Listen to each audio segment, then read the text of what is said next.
And we're live. Welcome to the Path Forward. It is Friday, August 21st. And after a long, arduous scheduling process, finally got Dave on my show. And I did it in a roundabout way. I told Tommy I wanted to stream when he wanted to do a show. So you'll see this on Tommy's channel. You'll see it on my channel. Won't be live on Tommy's channel. It'll be previously recorded and probably edited. Because Dave and I usually go down the rabbit hole. And when we do, there's strikes involved, and usually you know how many episodes I've done with Dave where the thumbnail is eyes wide shut and something along the lines of cannibal pedophile. I'm not editing shit. Most people look at me and Dave and they go, "You're really into pedophilia." I'm like, no, we're into researching the power structure around it. We're not into it. The appalling thing is I do have a filter. This is what made it through. Yeah, that's another point. That's a good point. I know. It's what's called a coarse filter. Yeah. So roundabout way, but yeah, I guess very smooth, Steve. I don't know if that was your intention, but very smooth way of getting us on. Yeah. What's up? Hold up. What's that? We're live, and my wife is talking to me. Yeah, dude. That's usually how that goes. I usually have a dog nudging me in the leg, going, "Hey." No, Tom, you got any food there? Are you hungry? Tom's hungry. I am sitting there. Okay. No podcast here. Hold on just a sec. What? Go to. We're live right now. So go into the porch. I don't want to listen to. Ladies and gentlemen, I hear that pedophilia makes you glow. Yeah, Oh my God, Dave! In really more ways than glowing. one. Yeah, he's a fan. I'm like, he's literally glowing.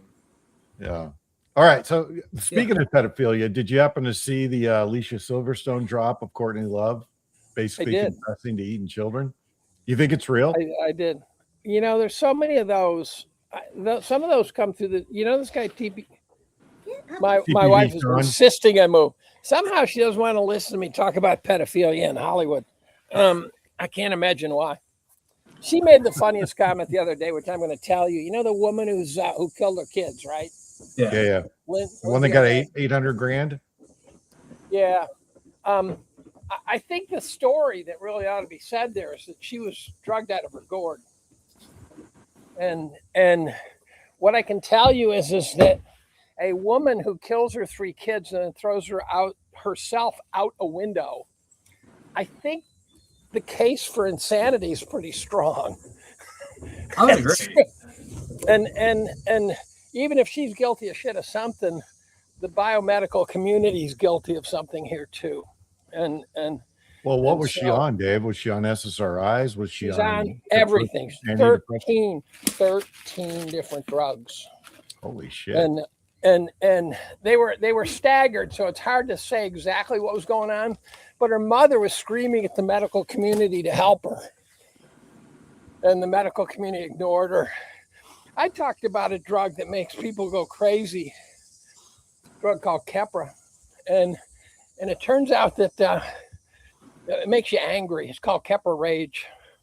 I've experienced it personally, not myself. And a friend of mine who's a distressed asset investor emailed me and said, "I heard you mention Keppra." He said, "My son was on it." He said, "I was literally hours away from hiring a bodyguard to protect his family from his son." And so this woman, so the story here is the medical community failed miserably. Making the case for insanity is trivial because any woman who kills her 3 kids and throws herself out a window is insane.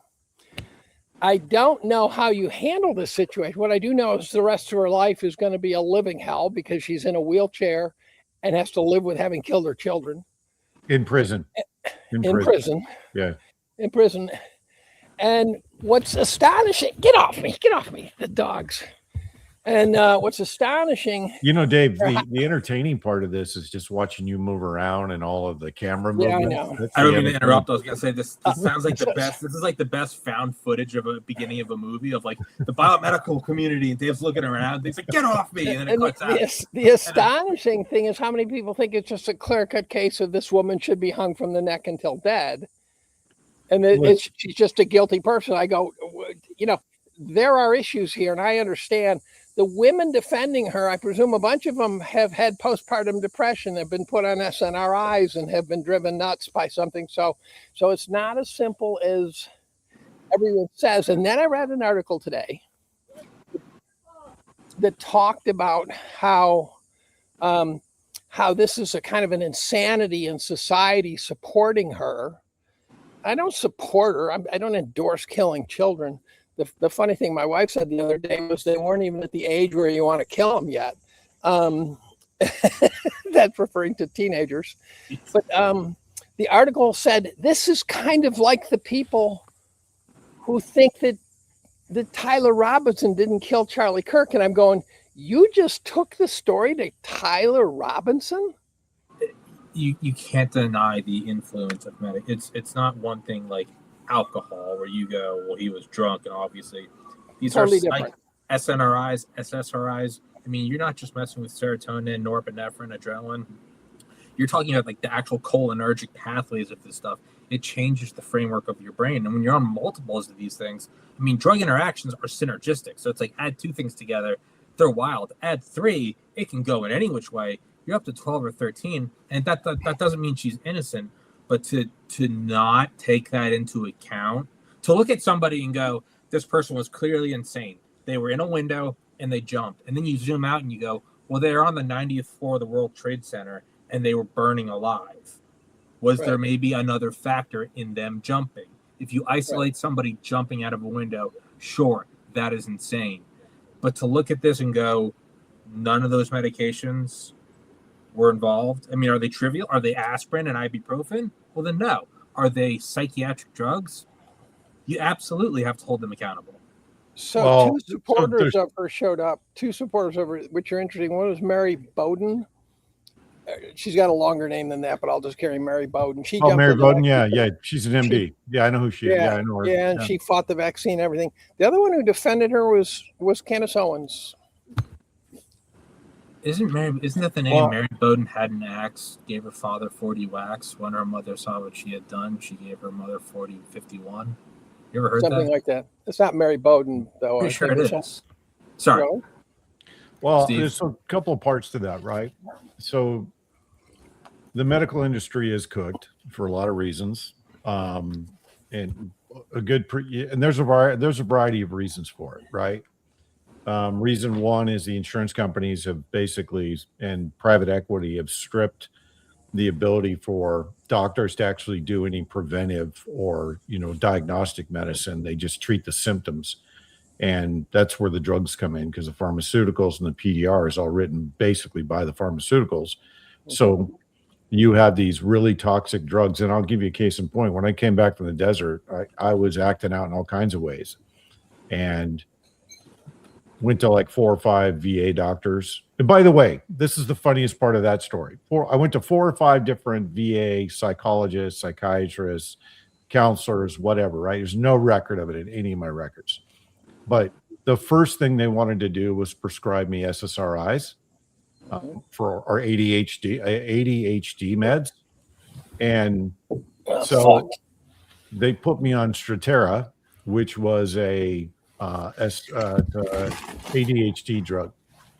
And you want to talk about rage, man, that like set me up here. And so full stop after that, didn't go back to that game.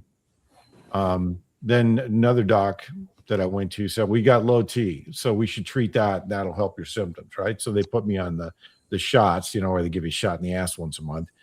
And basically after like 3 days, it would wear off. And so I'd be back down in the bottom again.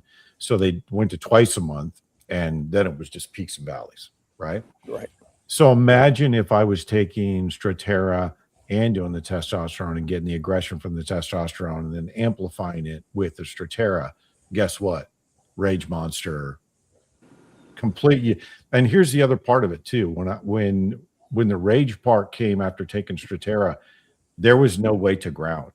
When you're up here, you're up here. You can't come off the ledge until the drug wears off. And that's the part they don't tell you. Like they put me on Adderall too. That was the other one. I was awake for a week. I didn't sleep for 7 days. I was hallucinating, all kinds of shit going on, right? I mean, turns out a lot of my issues were my diet and PTSD. Who'd have thought? sure. But I mean, I look at in my own path, right? I lost my brother to suicide, and in 2016, I finally moved home, saw a doctor, blah blah blah. And later on, I saw better doctors who were incredible, and they were like, "We got to get you off these." But the first thing was like Depakote, like mood stabilizer, so you're less fluctuating. And then it was like, and then we're going to give you this so you can sleep, or give you this so you can wake up. And I was on all these things, and in 2019, I don't know if it was rage, but I don't remember any of this. I just remember going to bed and listening to a documentary like I do every night. And I woke up 4 or 5 days later in a hospital bed with my ankles and wrists tied down. And I asked what happened. And my dad said that he found me, and I was just like yelling at him. So they threw me in the car, drove me to the hospital. I started fighting the nurses. They put me on the table on the bed. They asked what drugs I was on, and they're like, "Our son's not on drugs." And they go, "Nobody ever thinks their son's on drugs." They do a quick blood test. Hey, your son's actually not on drugs. And apparently, my dad sat on my chest as one nurse on each arm and each limb, and they were giving me shots of Valium, and I was still like screaming and like trying to break up. So finally, the anesthesiologist just lost his patience, and they stopped treating me as like he's having a breakdown, and he was just like, "Hey, fuck this kid," and he came over and just took a mask of propofol and just put it on my face. Now I was just out. But there was nothing leading up to that. It was a normal week, and I just remember going to bed and waking up. And if you look at me, you go, "Well, this is a violent kid." I'm a nerd, biology degree, none of this shit. And it took me to fighting nurses in a hospital and then waking up a week later, and they said, "You're eventually going to regain your memory, and it's going to be traumatizing." It's been 7 fucking years. I don't remember anything. And that was with 3 drugs, I believe. As Steve was saying, what goes on when you add a 4th or a 5th or a 13th or a 13th? And what the fuck? If I woke up and they said you killed your parents, I would not be surprised I did that. And to this day, I'd be going, why did I do that? I have no recollection of 96 hours of my life where I went from just being an annoying faggot who talks a lot to legitimately fighting hospitals. Well, what we call normal. What we call Tommy. The deeper definition is a manic faggot. But my point is I mean, to what Steve was saying is, it's not just like, oh well, he's on 1 or 2 things. I mean, with that experience is, in 200 years ago, you'd say I was going through an exorcism. So what this woman is going through is, you have to hold them accountable, but no one's gonna fucking do it. Sorry for rambling on, but I just want to back up Steve's point with my own. No, I mean, it's not my show. I'm on your show. Sorry. It's a valid point, man. I mean, just look at vaccines. Vaccines are a perfect example of how the pharmaceutical industry has completely changed the medical industry. I mean, if vaccines are so safe and effective, then how come they need indemnity, unlimited indemnity? The only consumer product in the world that has it. Mm-hmm. Yeah. Why? I mean, I have a vaccine injured kid, and I've dealt with that for almost 25 years. And I can tell you, what's the she's got a variety of health issues, right? She's allergic to almost everything. I mean, she's allergic to gluten, grass, tree nuts, coffee, a host of things. Try finding something without gluten in it. Try finding something without high fructose corn syrup. She's allergic to corn. Try finding something that doesn't have nuts in it. I mean, it's all the alternatives, before gluten-free, all the alternatives had nuts or corn in it. And, so we eat a lot of fresh foods. And now when I look at the whole gluten allergy thing, how much of that is related to vaccines? How much of autism is related to vaccines? How much, they put, and I've done the deep dive on this, right? And I'll tell you this, I've had doctors against the wall. I've had them by the throat against the wall. That's how sick of the medical system I am. I don't doubt that at all. No problem. So the gluten allergy is called celiac, and I had childhood celiac, and I don't think I was over vaccinated because I grew up in an era when you got maybe 2 vaccines. And it should still be that way. But the pervasiveness of celiac now is and as well as autism. The rates of these are not things you can deny. Where you go, it's up 1 or 2%. They're up from like 1 or 2% to like 36%. It is out of this world, and they have the RFK interview. The first time he went on Rogan, I think it's probably the best breakdown of vaccines I've ever heard in any form of media. Is the invincibility they have legally, and we hear about this story with the kids. How many lesser stories have we not heard, or didn't result in a death, but maybe they abused the kids or destroyed a family? I'm telling you, man, it was like a light switch went off, and I can tell you exactly which fucking shot it was too. And which one? Here's why the fuck do we give infants 10 or 12 shots? Why do we do that? Day one. Yeah. Why do they need Hep C? What they don't. Just like most teenage girls. And by the way, the Hep C, I've been told, and I won't tell you, I can't say who told me, but it was a doctor. Hep C is the one, and what's the other one? HPV. HPV is the one, along with Hep C, that causes seizures in girls that get it under the age of like 15. And I just happen to know somebody whose kid got that shot and now has seizures. Go figure. Right. I mean, the whole, and I was a CISO in the industry. So I was and worked with, private equity owned the firm that I worked with. And let me tell you, they're open about the fact that they've turned healthcare into a margin business. So the throughput has to go up so they make money. And then they load the company with debt and then sell it off. And and then it goes bankrupt. Yeah. And it's an insidious, very insidious business. I think private equity should be banned from owning any healthcare, full stop. I'm told in New York State, it's not legal for a hospital to be privately owned, to be a for-profit hospital. I heard in New York State. I was told that by a doctor here. I haven't confirmed it, but that would be interesting. Your state's run by communists, so that doesn't surprise me. Gretchen Morgensen and Josh Rosner wrote the book. What's the title of the book? I'll look it up. About private equity owning hospitals, and it's a horror story. It's a horror story. I can't get into it because I signed an NDA, but suffice it to say that what I saw, the reason I left, because there was too much risk, way too much risk. And they were making decisions where I'd sit in the board meeting and go, what the fuck are you doing?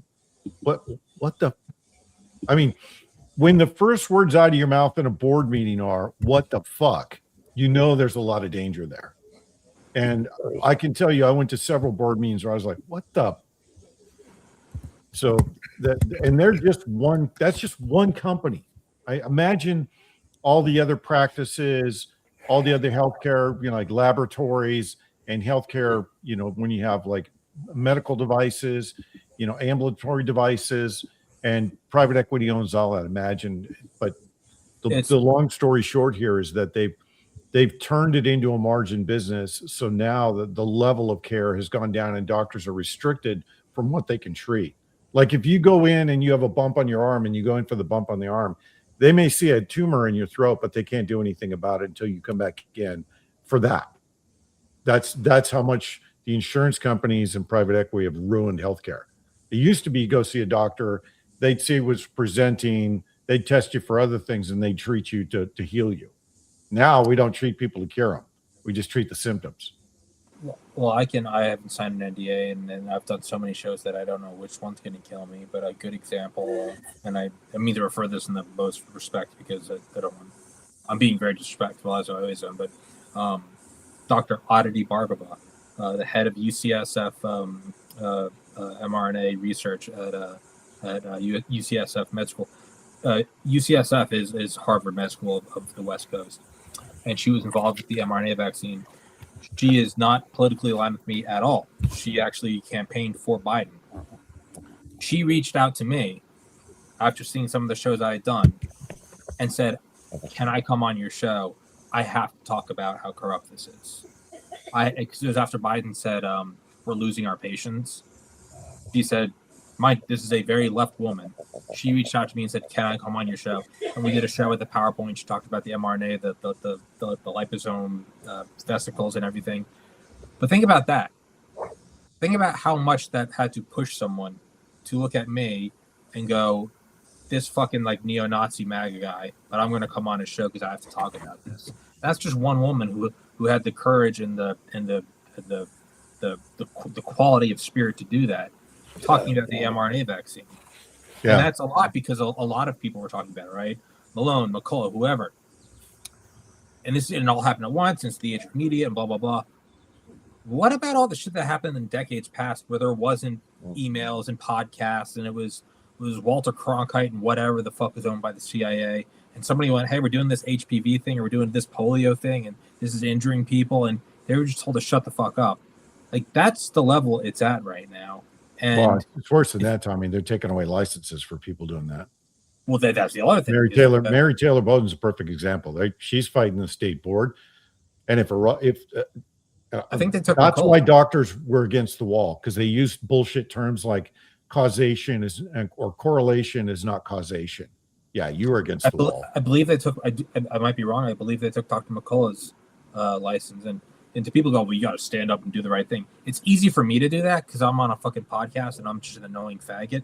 But when you go to med school and then do 8 years of residency and 2 years of fellowship and then 20 years of practice to pay off your loans and then become the most published cardiologist in world history, who Dr. Peter McCullough is, he is Michael Jordan of cardiology. Yeah. And he stood up, and I'm pretty sure they stripped his license. I might be wrong on that, but they stripped his license. They've stripped a lot of licenses. That's why the AMA, and by the way, the AMA is a creation of the Rockefellers, which it needs to be designated as a terrorist organization. And then the state boards all of those people need to go to Gitmo and be waterboarded, or at least introduced to low altitude descent therapy. They stripped Dr. Roger Hodgkinson from California. I had him on. He was part of the Ottawa Truckers, as well as I can't remember his name. He's got a Jamaican accent. He was on Trump's board. They stripped him of everything. This is what they do to these people. Yeah, they take away your birthright. Yeah, and you have to. I don't even know how hard it is to get into medical school. I got to the base of Mount Everest. Well, Dave should know because Dave's in a parochial system. You know exactly what that looks like in the university system. It's the same parochial nonsense, right? Well, except you're not tenured. You're a junior professor. I'm a senior professor. It's actually not. It's not that bad. It's not that bad. It may depend on the on the department, and on the university. In our department, junior faculty are valued at a very high level. They are considered the seed corn of the department, and so, like when I would stand up and give a research talk to the prospective students to in theory to recruit them, I would tell them your best choices are the junior faculty. That's where the real action is. You should join their group. So we really do protect them. You also, however, have different disciplines having different levels of politics. So if I was in a medical school, it would be a completely different situation than being in a chemistry department. And if I was in the humanities, who knows what universe you'd be in. So by the book, Morganson's book is called These Are the Plunderers. If I were to list some other books for people to read if they want to get up to speed on the evils of the system, I would put in there Sickening by John Abramson. I'd put in there Follow the Science by Cheryl Atkinson. I'd put in there great one, not well known, is Moth in the Iron Lung, which is about the polio vaccine being a scam. And I would put in there Aaron Series' Vaccine Amen, in which he deposed every major vaccinologist on the planet, and using deposition tells the horror story of how complete lack of oversight exists in the vaccine world. Pharma by Gerald Posner, Posner. Pharma by Gerald Posner too. That one will fuck your head up. The Sackler family. But the Sacklers are a whipping boy, though. Yeah, no. And, Stacklers are a distraction. no, Tim Dillon makes a great point. He goes, what they do is the elites will take one family and go, can you believe how bad this guy is? They do a really good job at beating the shit out of the tip of the iceberg so you don't look at the iceberg. Dude, that same playbook is played by the government. Look over here. This is the guy that did all the bad shit. I'm telling you, Don't Tim look Dillon's over not, here at all Tim the other Dillon's shitbags Tim that Dillon's are the money funniest man laundering, in the world. trafficking children. He's also a genius. Yeah. Tim Dillon was that. I don't know if this is a compliment. Listening to Tim Dillon in 2019, that's what got me. Don't clip this. That's what got me into satanic pedophilia. Was because he interviewed Nick Bryan early on, and that's where a lot of the books I read before I started the podcast, The Devil's Chessboard, Family of Secrets, Franklin Scandal, is all from that. But no, he makes a great point of specifically the Sacker family. That's the point he uses. He didn't say whipping boy, but he goes, they'll choose this group. He goes, there's a million Epstein Islands. When they realize one of them gets found out, what you do is you kick them off and you go, can you believe that? Can you believe that? The Sackler family, they're not the only ones making addictive products, but they're a whipping boy. And then... Well, I read Dope Sick, and it was very misleading in the sense that they would tell stories about how some guy would sprain his ankle, and the next thing you knew, he was a junkie. And I go, it doesn't work that way. It in theory can start that way, but you can actually take. You don't become a junkie because you got a prescription of a week's worth of painkillers. No, that does not turn you into a junkie. It's a longer injury, and then you have to continue. It takes a long time. Yeah. And long time. Even OxyContin, it takes a long time. It's not like overnight you're addicted to it. Exactly. Because before, and you can also maintain a low level of addiction and not lose control of it. Sure, absolutely. You can. Yeah, there are things like that, but the evil of what this. So you're right. It's not that simple. But the Sackler specifically, so they made this, knowing full well what it did in its addiction, saying that it didn't have an addiction. Meanwhile, as they were pushing it, we now know at that same time, I don't know if they're the ones that invented Suboxone or if they made one of the early versions of it. They knew that was eventually going to be a product they needed. So they were making that. When they got sued, they then took the money that they knew they were going to get sued for. They put it aside, and they were told they had to pay it within 10 years. They put it aside in a mutual fund and made like 400% and then paid out. So they made money on the payout of the thing that they were giving that was addicting to people, and then sold Suboxone. It is Gitmo. Sorry, Steve. I keep forgetting. No, man. Yeah, but this is a salient topic because it's one of the things we're going to have to deal with, no matter which way this goes, whether it goes kinetic into civil war or Trump's the superhero and he declares martial law and rolls everybody up. Either way that goes, we still have to deal with the vaccine injuries.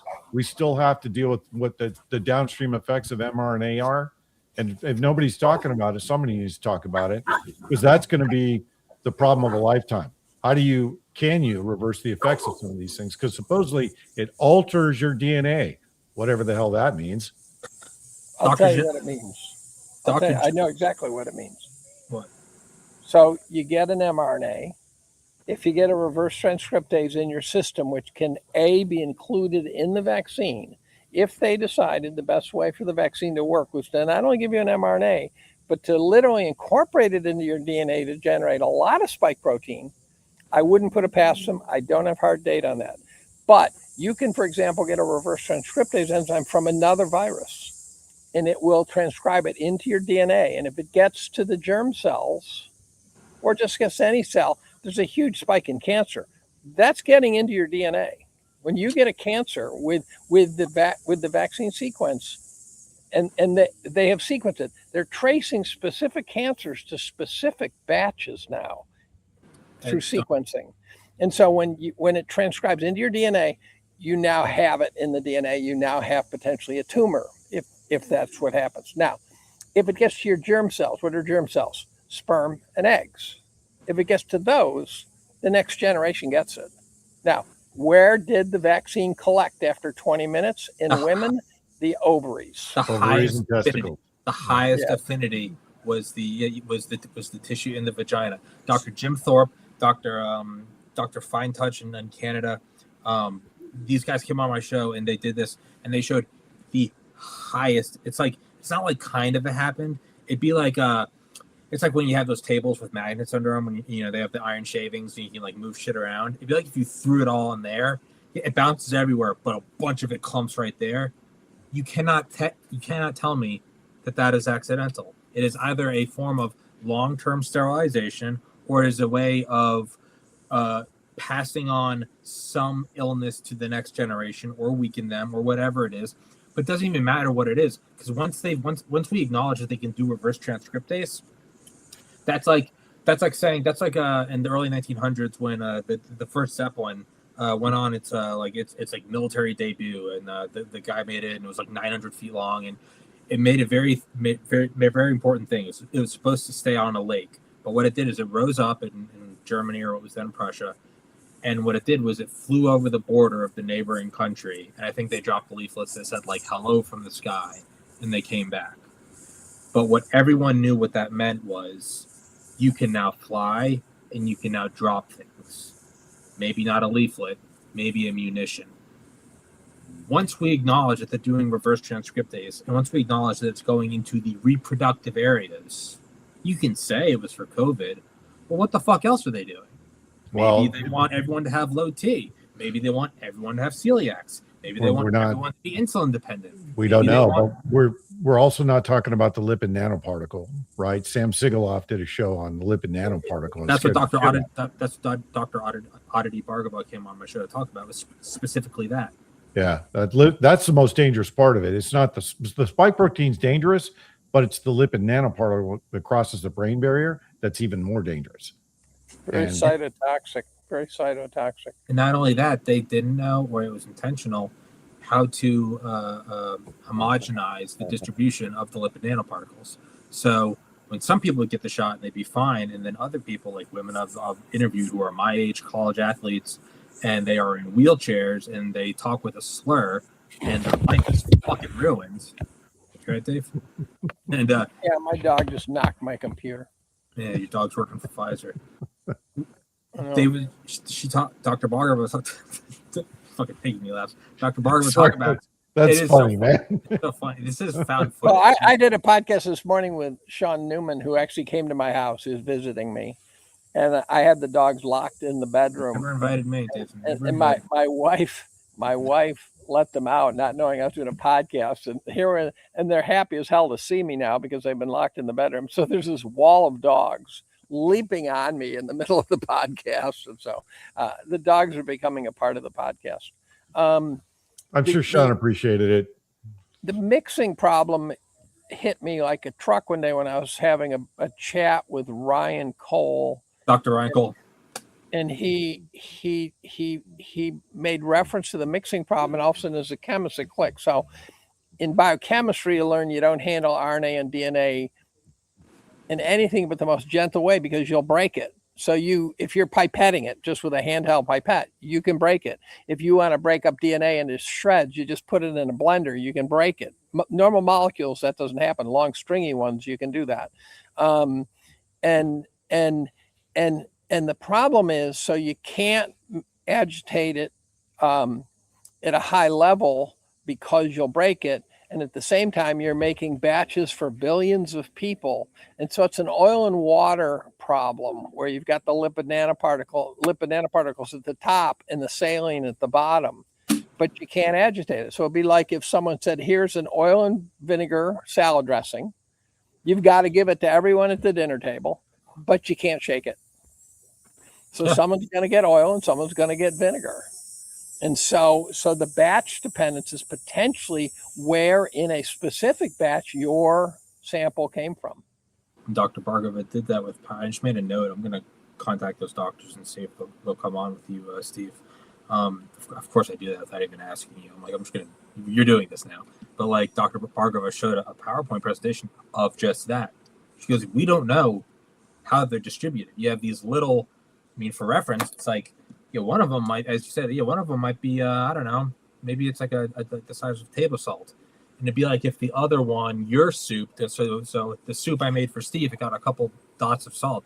The one I made for Dave, I accidentally dropped in a fucking cubic foot of sodium. At that level, they don't know how. Or worse, they do know how, and you could target populations with the one that fuck you up. Maybe states that are being resistant. Maybe states that are you don't like. That is possible. There's patterns in the data, and this is from years ago, so I'm only remembering it vaguely, that suggested that the vaccine was changing over time, which suggested they were experimenting over time. And so that they were saying, what happens if we do X? And so which would make total sense, right? If you think about it, what would a scientist do? Well, that's what they would do. But what I won't do is ever get another vaccine. By the way, that includes flu. So you walk up to the pharmacist and say, "Would you like your flu shot?" Don't take it. It's never made sense to me.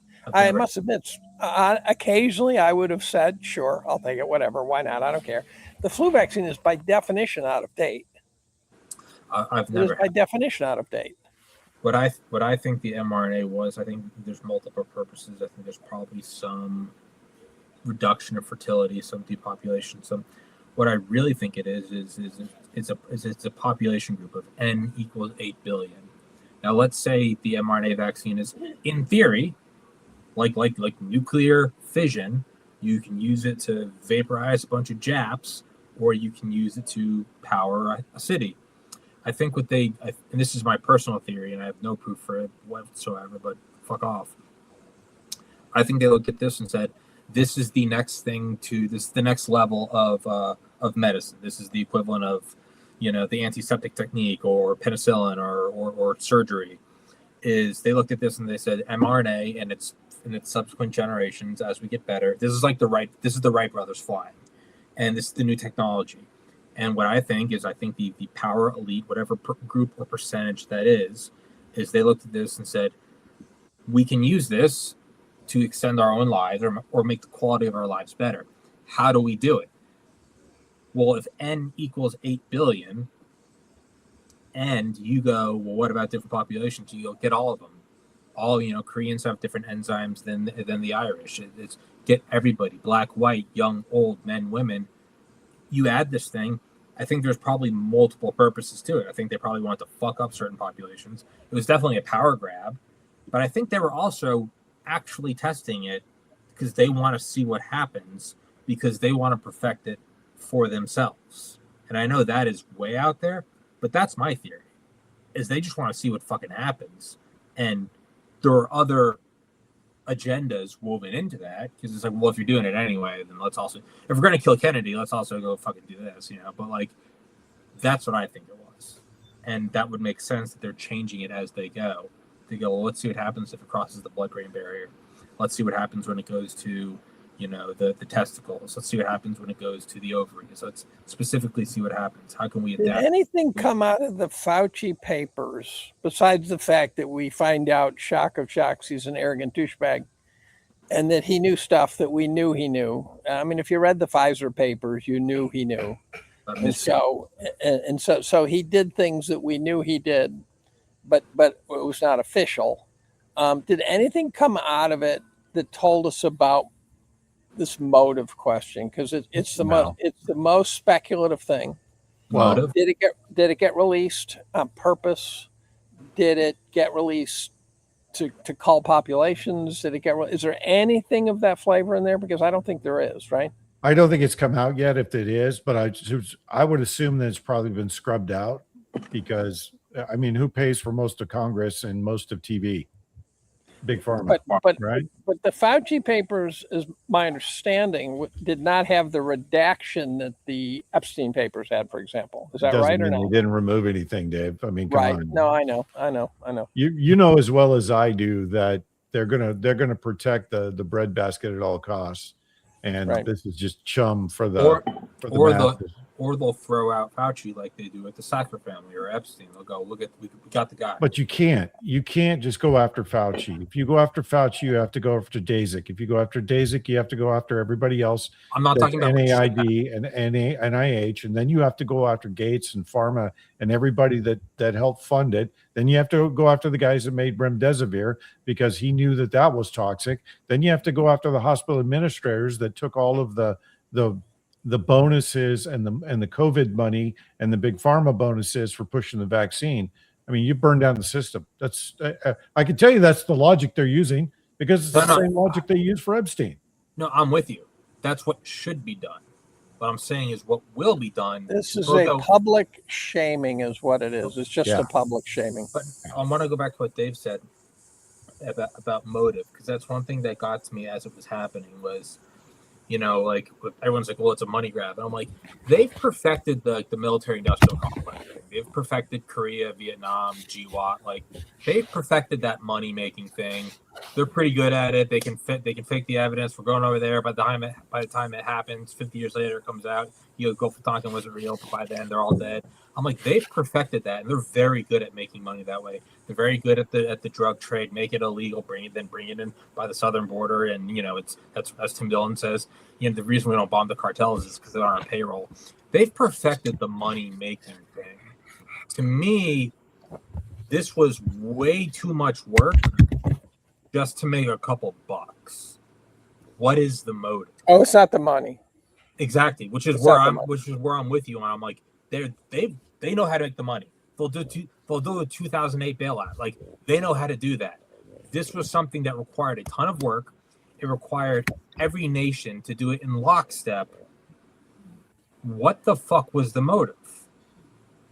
I think it's going to be. I think they were testing it for their own. They wanted to see what happened, and I think what it is it's a very long-term depopulation. They're doing it very slowly.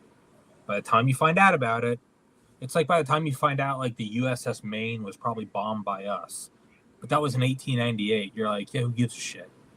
It's going to be 2130 by the time they realize, the reason why the population's 300 million is because they were doing this back in 2020. That's what I think the motive is. Sorry, I keep hijacking Steve Shaj. I keep screaming. Well, what I'll tell you, the basal level problem is that scientists, the scientific community, which I understand because it's really just a level of enthusiasm. When they get a cool idea, they can't resist. They cannot. Like the guys who figured out that they could recreate dire wolves from dire wolf DNA. Mm-hmm. What they basically do is they map out the dire wolf DNA and they map out a regular wolf DNA, and then using sophisticated computer technology, they say, which genes do we have to replace to convert a wolf to a dire wolf? And then they do it. And then they have them in an enclosure. And the claim is, well, they're contained, so it's not a problem. Well, we know how this story ends. Someone gets out. And next thing you know, we've got wolves running around that are 25% bigger and more ferocious that we really don't want out there. And the question is, who gave them the green light? And the answer is oftentimes there is no green light required. Federal funding requires green lights. I'm not sure some guy in his goddamn elite, privately funded institution has any checks and balances. When cold fusion showed up, and the cold fusion was basically it was palladium chemistry, where someone said, look, if you look at what's going on in a palladium electrode in an electrochemical cell, there is fusion going on. And this was a earth-shattering claim. This is way above discovering the power of the atom. This was huge. And it turned out not to be true. There's still people who think something's going on that's important and they're not sure what it is. But something like 150 laboratories tried to replicate it and failed, which shows you scientists doing what they're supposed to do, and that is test things. But it also shows you that 150 guys didn't ask the fundamental question: if I somehow am able to achieve fusion in my chemistry lab, is that a bad idea? Who's coming Who's You know, Right, I'm convinced that all of our these are standard chem labs. yeah, I'm convinced that all of our modern day ailments came out of a lab somewhere, including polio. fucking Lyme disease? Didn't that come out of Polio's not a single disease is the problem. Polio's not a single disease. But didn't they invent Lyme disease as a Lyme, potential Connecticut, yeah. Is it potential? Is it well? Mhm. That's where it got out. But what's the name of the fucking island? It's right off Lyme, Plum- Connecticut, right? It's about 20 miles off Lyme, Connecticut. Yeah. Well, the idea was they made it as a weapon to, if needed, they could destroy all the cattle in the Soviet Union. So where's the green light come from? I think a lot of it comes from DARPA, DTRA, BARDA, or the equivalent thereof of why do we need a hydrogen bomb? What's well, in case we gotta blow it up? I think that's where the green light comes from. Is well, this is whatever fucking reason we need this wolf. Like that's why. You know, the cynic in me is I'm actually surprised that they haven't had an issue with mutation, right? Because persistent, non-persistent chemical agents, you throw a persistent agent in the environment, it stays there forever, like the forever chemicals that are in Ohio from the train wreck. Mm. And those are forever chemicals. They're in the food chain, they're in the water supply, they're in your system, and you never get rid of them. The question is how have they been able to escape some kind of a genetic mutation of some of the viruses that have come out of labs? I mean, I'm not a virologist, but I find it shocking that they haven't had mutations that have. I would decimated imagine that there population. is something of what is it BSL? I would imagine that they have the equivalent of like a BSL 5 or a 6 somewhere, where they're not scared about it coming out and hurting us because they're psychopaths. It's just destroying their own world. I would imagine they have something that's the equivalent of Groom Lake, where it's the lab itself is fucking preloaded with charges. I think that's called Fort Detrick. No, USAMRIID. I think that. No, I'm being serious. How do you? I am too. I think it's USAMRIID. No, Fort Detrick is right. Yeah, no, I know that. Or Ukraine. Yeah, I was just saying Ukraine. But if you actually have something where you're like, what the fuck, like something that could come out and fuck up the world forever, I legitimately think you probably have a lab underground somewhere, and they've probably had crazy mutations that we'll never see, that they didn't let get out because they have a fucking lab that is whatever BSL 7, where it's just nuked. That brings up the question underground facilities, right? Mm-hmm. I'll give you a case in point. So in Buffalo, Washington, on top of a hilltop off 220th Avenue, there's a FEMA site, and people have no idea how deep that hole is. And having been in that hole, I know that hole is very deep, and there's a big complex there. That's just one of many. Right, supposedly under Dugway, there's a huge underground complex. Under DC, I know there's a huge underground complex. DC, Virginia, West Virginia, and in fact, I'm pretty sure there's train lines underground that go from West Virginia into DC. It's very sophisticated. We've been digging holes in the ground since 1972. Probably before that. Have you read? Because you're touching on my favorite book ever. Raven Rock by Garrett Graff. I haven't read it, no.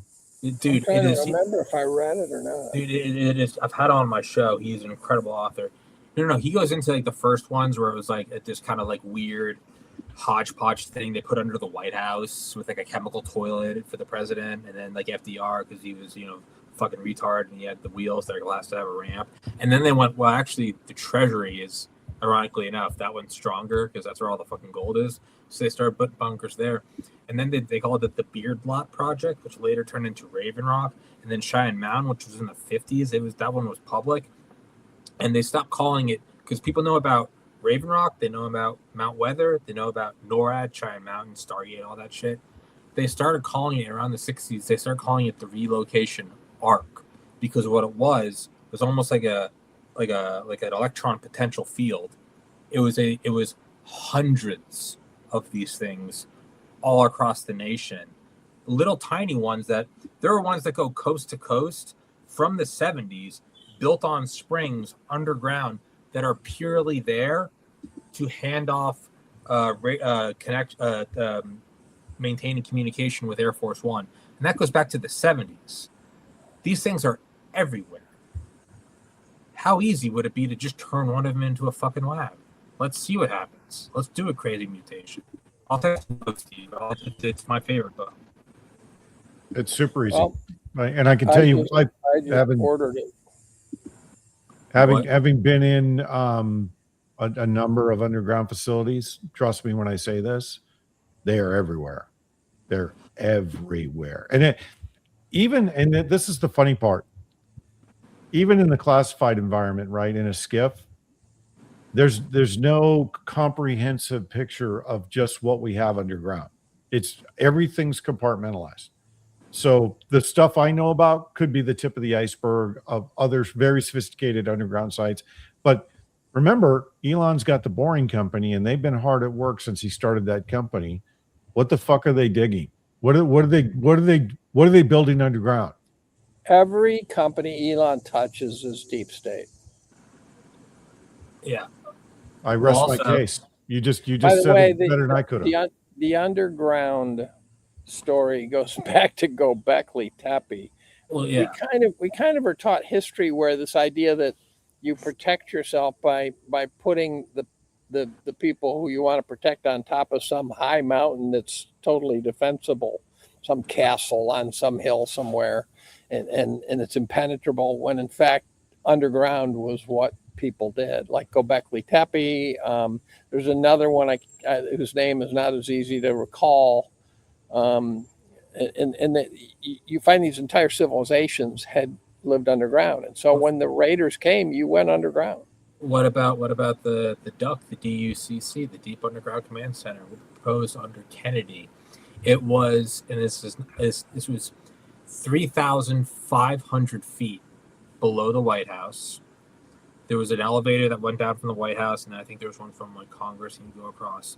It was so the president could go 3,500 feet, and it's not a typo. Well, I hope they had air conditioning, because that's getting down into the hot zone.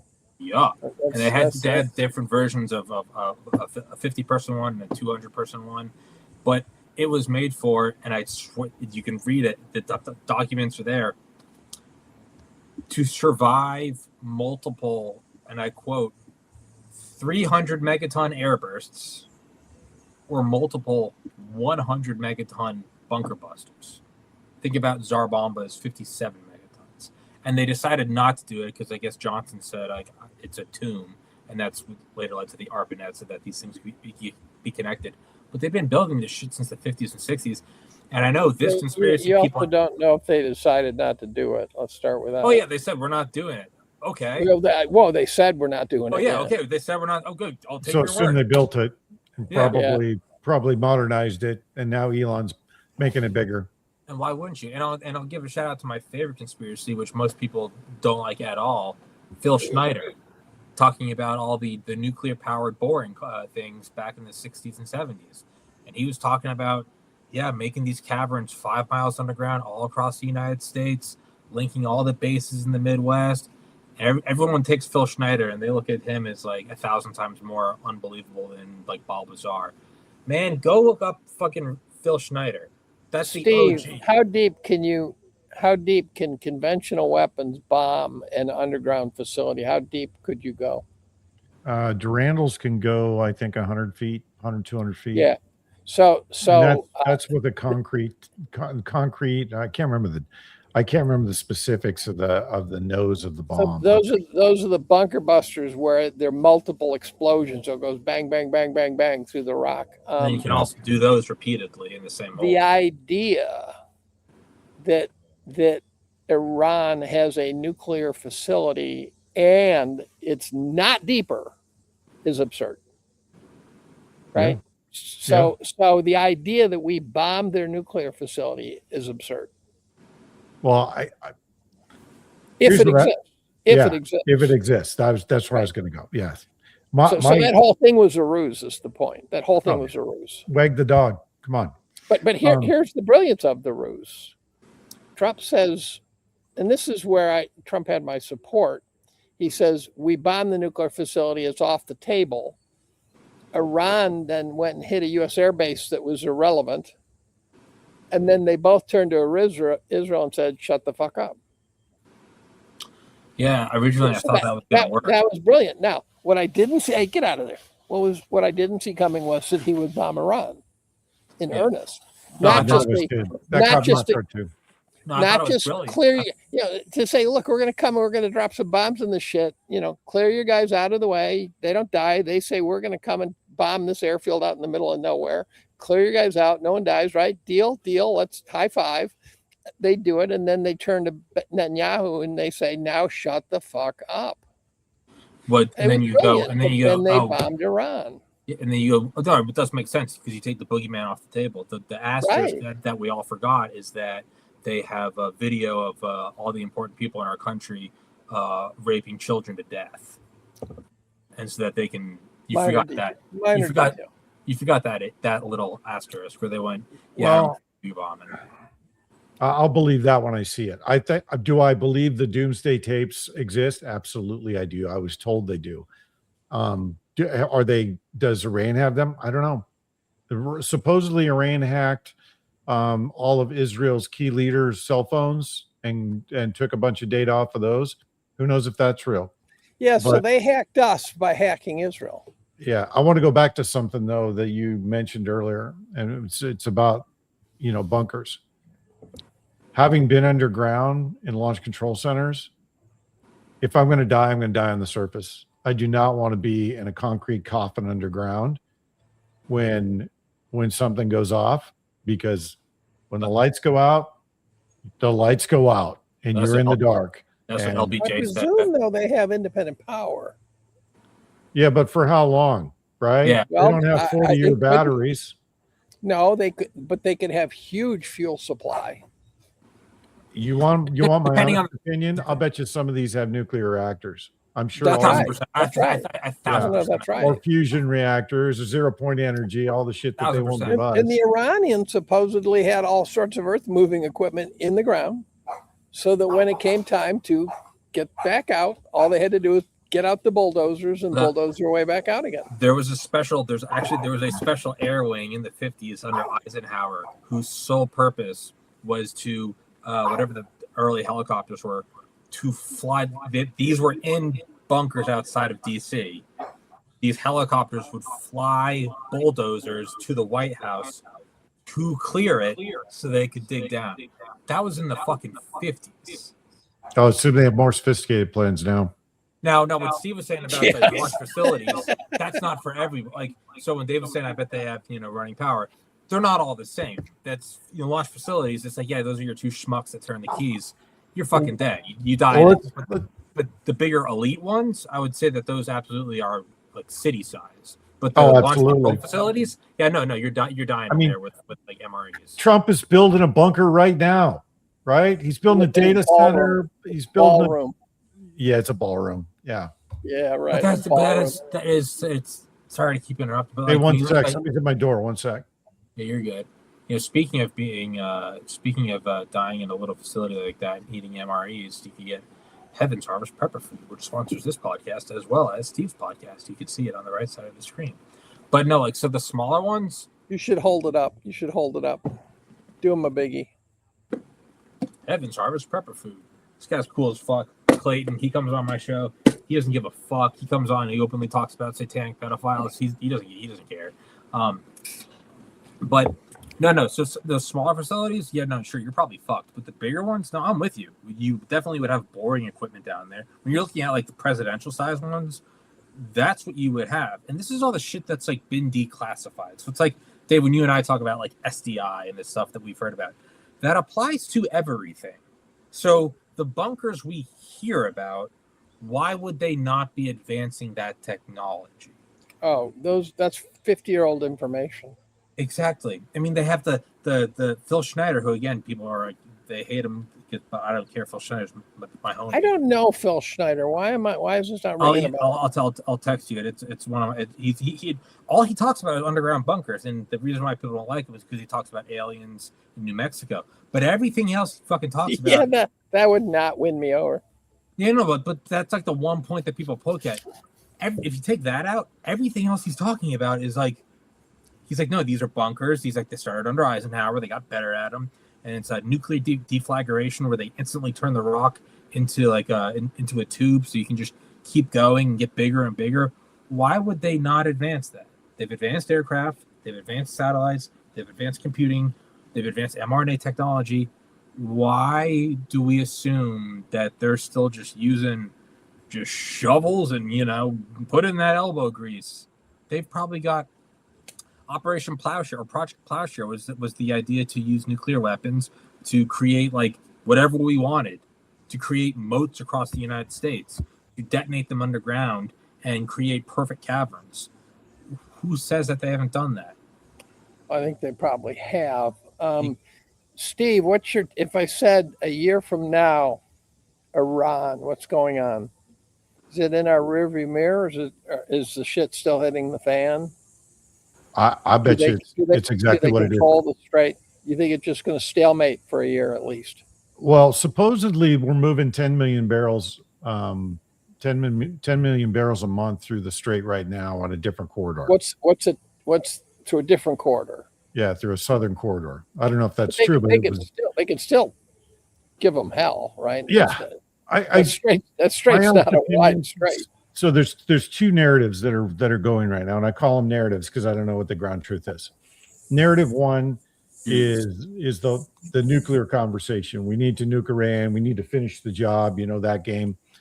And then option two is we keep a limited supply of oil going and we keep detente, and we don't really see any action for the next year. That's what I'm leaning towards, because Iran.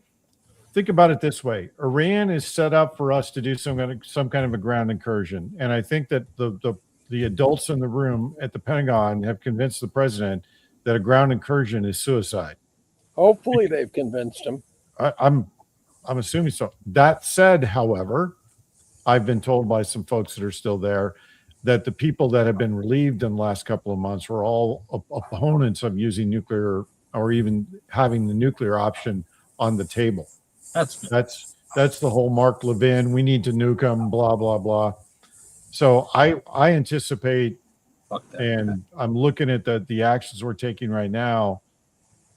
I really think it's just going to be detente for several more months, and then we'll see what happens, because it's a lot of rhetoric. There's not a lot of action. There's no kinetic going on right now, which is amazing. And we've already said we're going to reoccupy two of the 100 plus bases in the region. We're only going to reoccupy 2. That sounds like a deal to me. That sounds like we've brokered a deal.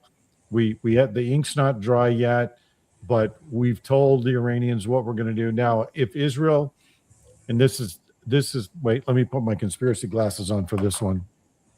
So if I was gonna say, what if you just put? I was hoping you had a hat that had the fucking sideburns. I was hoping you had a Groucho Marx dick nose, but yes, now you guys are both glowing, and I'm not. But that said, let's just say if going down the rabbit, this is really down the rabbit hole, right? But we talked about this last night in the roundtable. What is Trump's best option to deal with Israel right now? Let him nuke Iran and then go, we're not getting involved. And then Iran nukes them. Problem solved. I don't know. I as much as I'm not a big fan of Annie Jacobson, because I like listening to her audiobooks, but she's so obviously under the jurisdiction of the guy. She's not saying anything that they don't want us to know. Well, she's also a phone sex operator. What? I mean, her voice. But that's why I say it's conspiracy theory, right? Because that's one of those options that. No, if it was me, and I was what I think she's telling us is truthful but profoundly incomplete. I think she's realized at that point that she's being told all this stuff. She's going, "Oh, I am being." I think if nukes fly, it's not over. I think if nukes are flying, we are in trouble. I buy that model. Oh, I come from that business. That's where I cut my teeth. I will tell you that if one nuke flies, it will escalate exponentially. Okay, I thought you were literally saying within- there'd be 2 nukes and it'd be over. Okay. No. I was saying if I was Trump and I wanted to deal with Israel and get rid of the doomsday tapes, I would, and Epstein, because supposedly he's still alive. I mean, let's really go down the rabbit hole here, right? Yeah, shut the fuck. Of course he is. Oh, I have Right. no trouble with that model, by the way. I have no trouble with Nobody does, right? Because Trump No, goes, some do. "Yep, we're not doing this." But Israel nukes that's not how Iran. that's not how the Yeah. escalation model works, right? The escalation model is as soon as the first one flies, everybody goes to DEFCON 4, DEFCON 5, and then it's just a matter of who pulls the trigger next. Not only that. that, Human by protocol, human decision making is off the table now. It becomes protocol driven. PSYOP, SIOP. Well, it's no longer a person saying what should we do. It is open up the manual. Now you fire nukes. It's called right? the PSYOPs, the SIOP. Started on Yeah, you have a whole single integrated. it's medium rare, well done. You go through it, and it immediately becomes that. Or because extra crispy.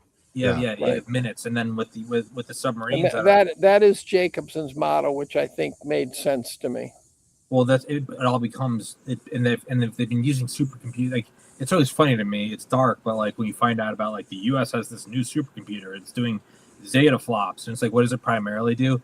It's always about running nuclear war simulations. Like, that's the one thing they always do. You know, it goes out of human hands. I think what Steve's saying, I agree with you. They nuke Iran. Iran says, "Fuck you, we're going to nuke you." What we're leaving out is Israel says to the United States, if you don't use your space-based weapons, which you absolutely have to defend us, then these tapes are going on every screen on the planet. Yeah. I texted you both Raven Rock as well as. Then nukes should be used, but from a different country on a different country. I'll just leave it at that. If you're being blackmailed at that level, if they say, "Look, we're going to nuke Iran if you don't do A, B, C," I know who to nuke. Yeah, I'm right there with you. Yeah. This will sound, I just don't care. Release the doomsday tapes. Yes. Show the world exactly what these people have been doing. But more importantly, when you do it, make sure you list all the old institutional money families that were behind all of that and used whatever security services or intelligence services to do it. Because somebody ran the op. We know the CIA and FBI ran roughshod over it and gave them protection. So out them all. Drop the list. Like the thief on the cross next to Jesus Christ. If Trump wanted to redeem himself, and let's say he's on the videos and he's fucked kids, if he put that out, himself included, but that completely deflates the weapon of that. Is everyone sees it? I've thought about that. They can slow walk the release. So if he puts it out, so-called, if the minute word gets out that he's going to put it out, the process of stopping that will begin. I know, but I think once this you do, can't be a managed disclosure, Dave. This I know it can't. That's my point. I think what you do is, I think. And here's what's something interesting. I'm going to go a bit ethereal because I know you've been talking to Sharita, Tommy. Yeah. From a numerological, astrological perspective, there is in September, October, or November, there is some kind of an unmanaged disclosure or unmanaged, what do you call it? Unmanaged dissemination. No, just unmanaged information that's released to the public that turns into disclosure. I mean, it lines up with the charts and everything else. And I'm just, a lot of this stuff I'm just looking at going, well, let's see how it plays out. Let's see what really happens, right? What about Terrence McKenna's it wasn't 0 point theory, but time zero. He had this theory. Terrence McKenna died in 99, but he had this whole thing. He's on all these psychedelics and shit. He was the man. He's out in the end of his life. He's living on Hawaii in his own island, taking psychedelics with early computers. Time wave zero. That's what it was called. Time wave zero. And he put this whole thing together based on ethereal shit.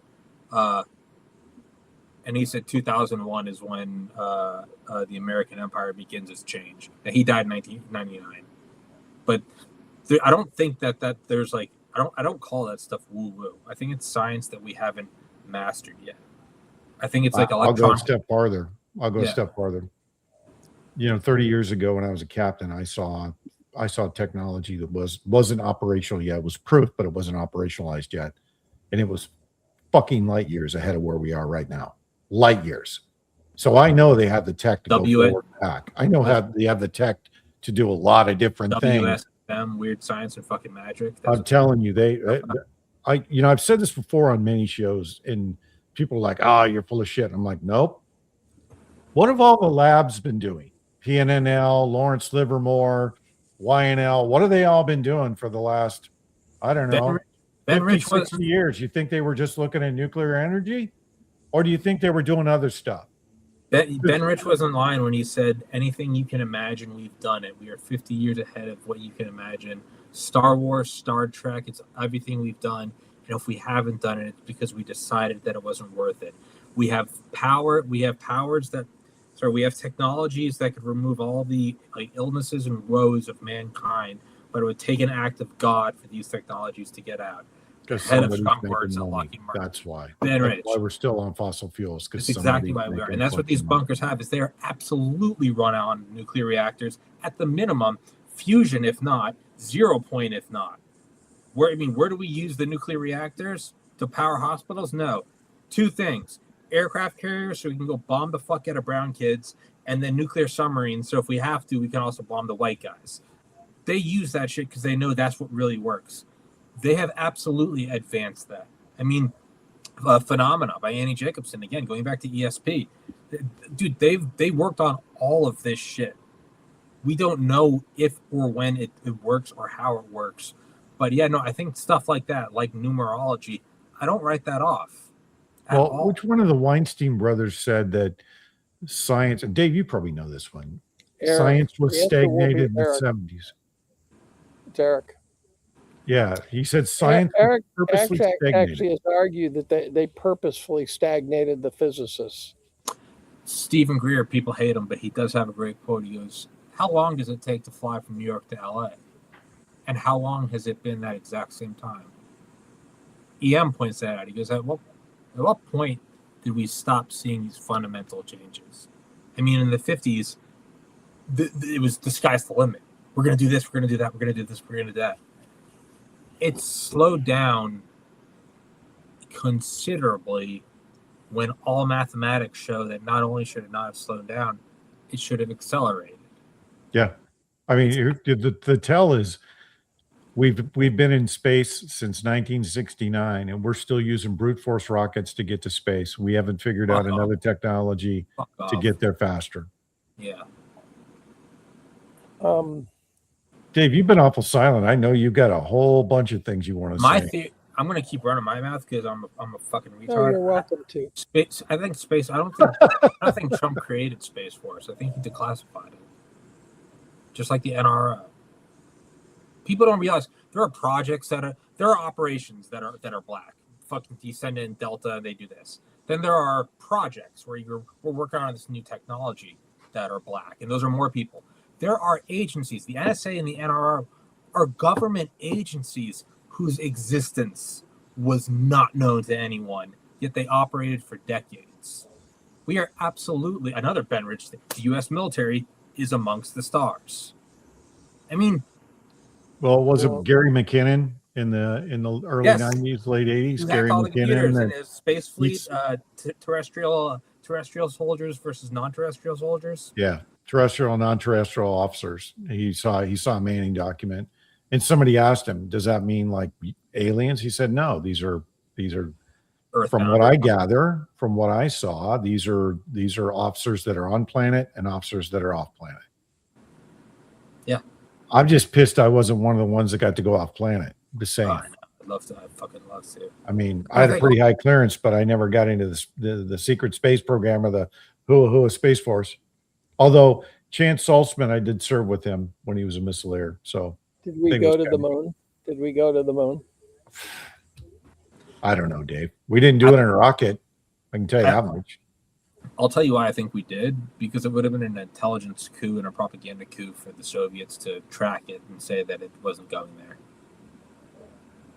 Maybe the attempts to get us to not believe it are from the Soviets. I don't know.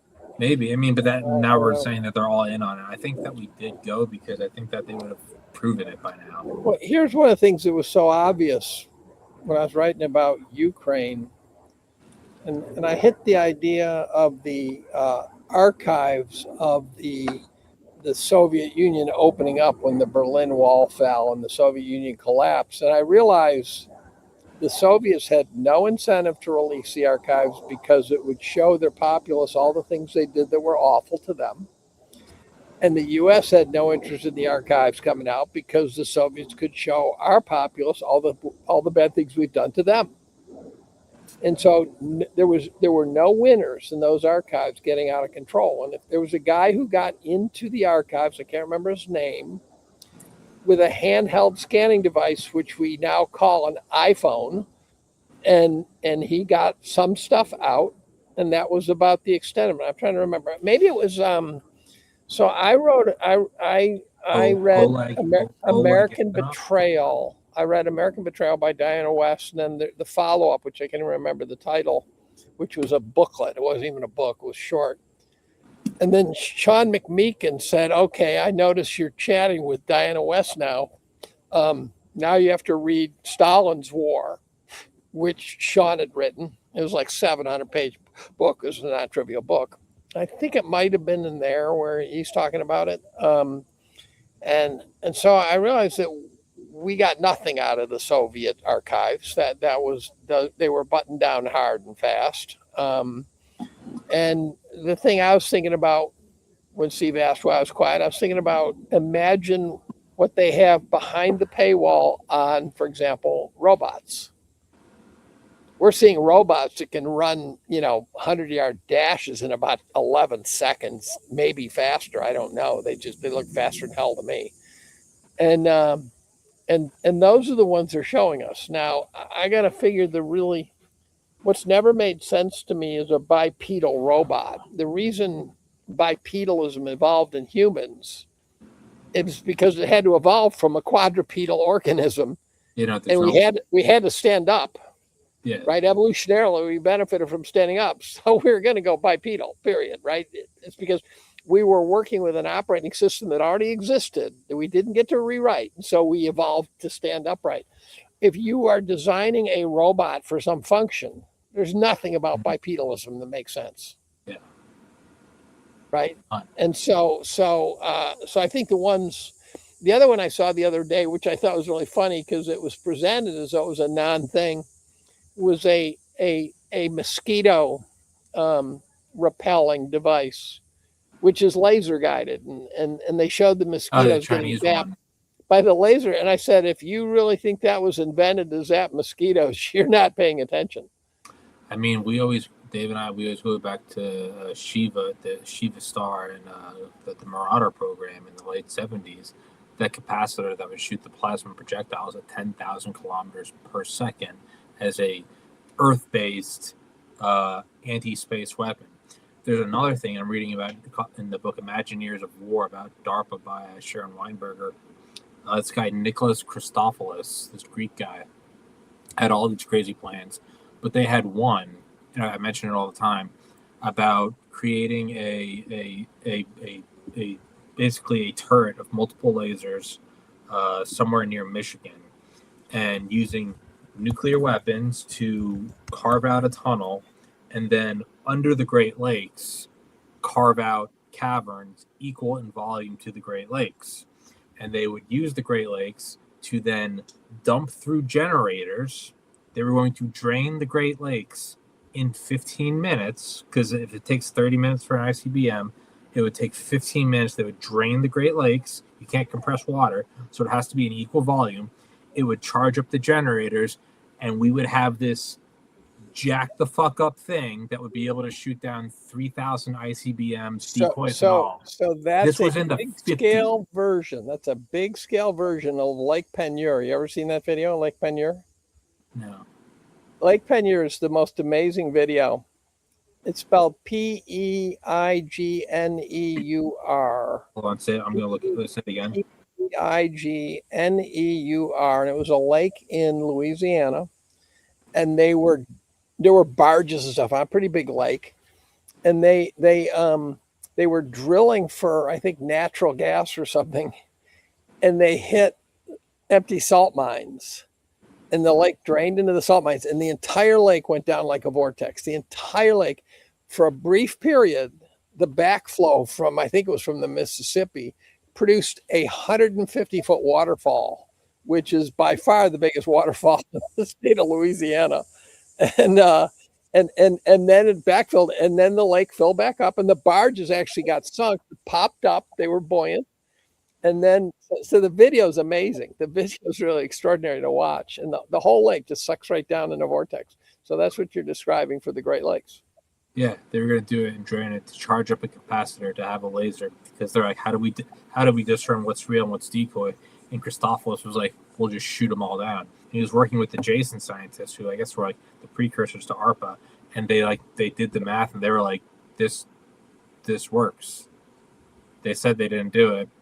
But then 20 years later, they have the Marauder program, which they then stopped working on in 1990, and coincidentally said, we're not working on it anymore. And we're also classifying it. We're not working on it, though. So this idea that was proposed in the 50s, talked about it again in the 70s by building that capacitor, the 8-armed capacitor. Then we just stopped in the 90s. But what's the status, by the way, on merging, whatever it means, the U.S. and Israeli military? Steve, can you tell us what they mean by that? Let's start with that. What do they mean by merging? So it's the language of the bill is it's two sections. It's number one, sharing R&D and intelligence information, and then number two, it's contracting related. Basically, they have first right of refusal for selecting contractors. So if this is signed into law, which they haven't voted on it yet, thank God. The Senate, the House voted, didn't they? House voted because Mike Johnson's a cuck. Totally. But okay, tell me the guy's not gay. Hair's always perfect. Yeah, he's one of those Republicans one of those gay Republicans who denounces. Yeah, they're all the same. Yeah, they all play the part. Graham in training. Oh yeah, only they don't have the lisp, right? And just like Judas Pence, I think he's a flaming homo too. But they haven't voted on it yet. But the language essentially says that we share, all of our strategic information with them, all of our national security information with them. There's also a big money flow, right? There's a big. That's the contracting. That's opaque, the contract. That's right. So all of a sudden the spigots go wide open with no brakes. Right. And we start building. Well, you know what's going to happen? All the contracts will go to Israeli companies, and they'll start building the weapons there, and they'll start going full tilt on the weapons, and we'll end up paying for it. Right. I mean, that's the intent of it. That's right. So share all your R&D, share all your intelligence, share all your space-based assets, share all your space-based weapon systems, and we'll build everything here so we can modernize it and give you the garbage. So analogous to that, the ballroom is basically an Israeli operation, and it's like an Israeli embassy at the White House. That's exactly what I think it is. Is that it's a command center for both the Israelis and the U.S. because they anticipate there's be some kind of a global conflict, and they're going to want to operate together in the same place. And the NDAA is critical for that, to give them the air cover to do it. And they're probably already doing it, but you don't build an underground facility with room for soldiers and medical facilities and food storage and then call it a data center. You call it a fort underground. How do you build something like that without detection in the middle of DC? It's very easy. It's very easy. You assign public-private partnerships, so there's no FOIA requests, there's no audit trail, there's no FASB 56. Then you move trucks in day and night, and you move them in as basically container trucks without any tankers or dump trucks. You put it all in a trailer. And they have trailers, the top opens, looks like a regular, tractor trailer. But But the volume of earth would be huge. But you're assuming that they haven't already dug something else to move the dirt through to where we don't see it. So maybe a tunnel. I assume not just a tunnel, but I bet you there's a freeway under there, and there's dump trucks going there 24/7. And those That's what I mean by a tunnel, right? All those guys have been carefully chosen. They don't have any families. They get paid a lot of money to keep their mouths shut. Yeah, it's a very specific profile they choose for operations like this. And I guarantee you that, it's no coincidence that Larry Ellison and Scam Altman were in the White House on day one of his administration talking about data centers and then talking about mRNA and the ability to enhance Speaking of two very hateable people. Yeah. So I think it's all interconnected. I think everything that Trump has done to this point is interconnected back to that moment, probably before. Because Kash Patel said to me almost 4 years ago now, this is 22, he said it to me. I said, let's assume Trump comes back to power. And does he already know who he's going to pick? He said, we have our whole cabinet picked. We know exactly who we're going to put in what position. Now, I don't know how much of that came to fruition, but it lends itself to the idea that not only did they have a plan, but they had already brokered deals before he even ran. So we'll see. So did Trump? You have a dog snoring.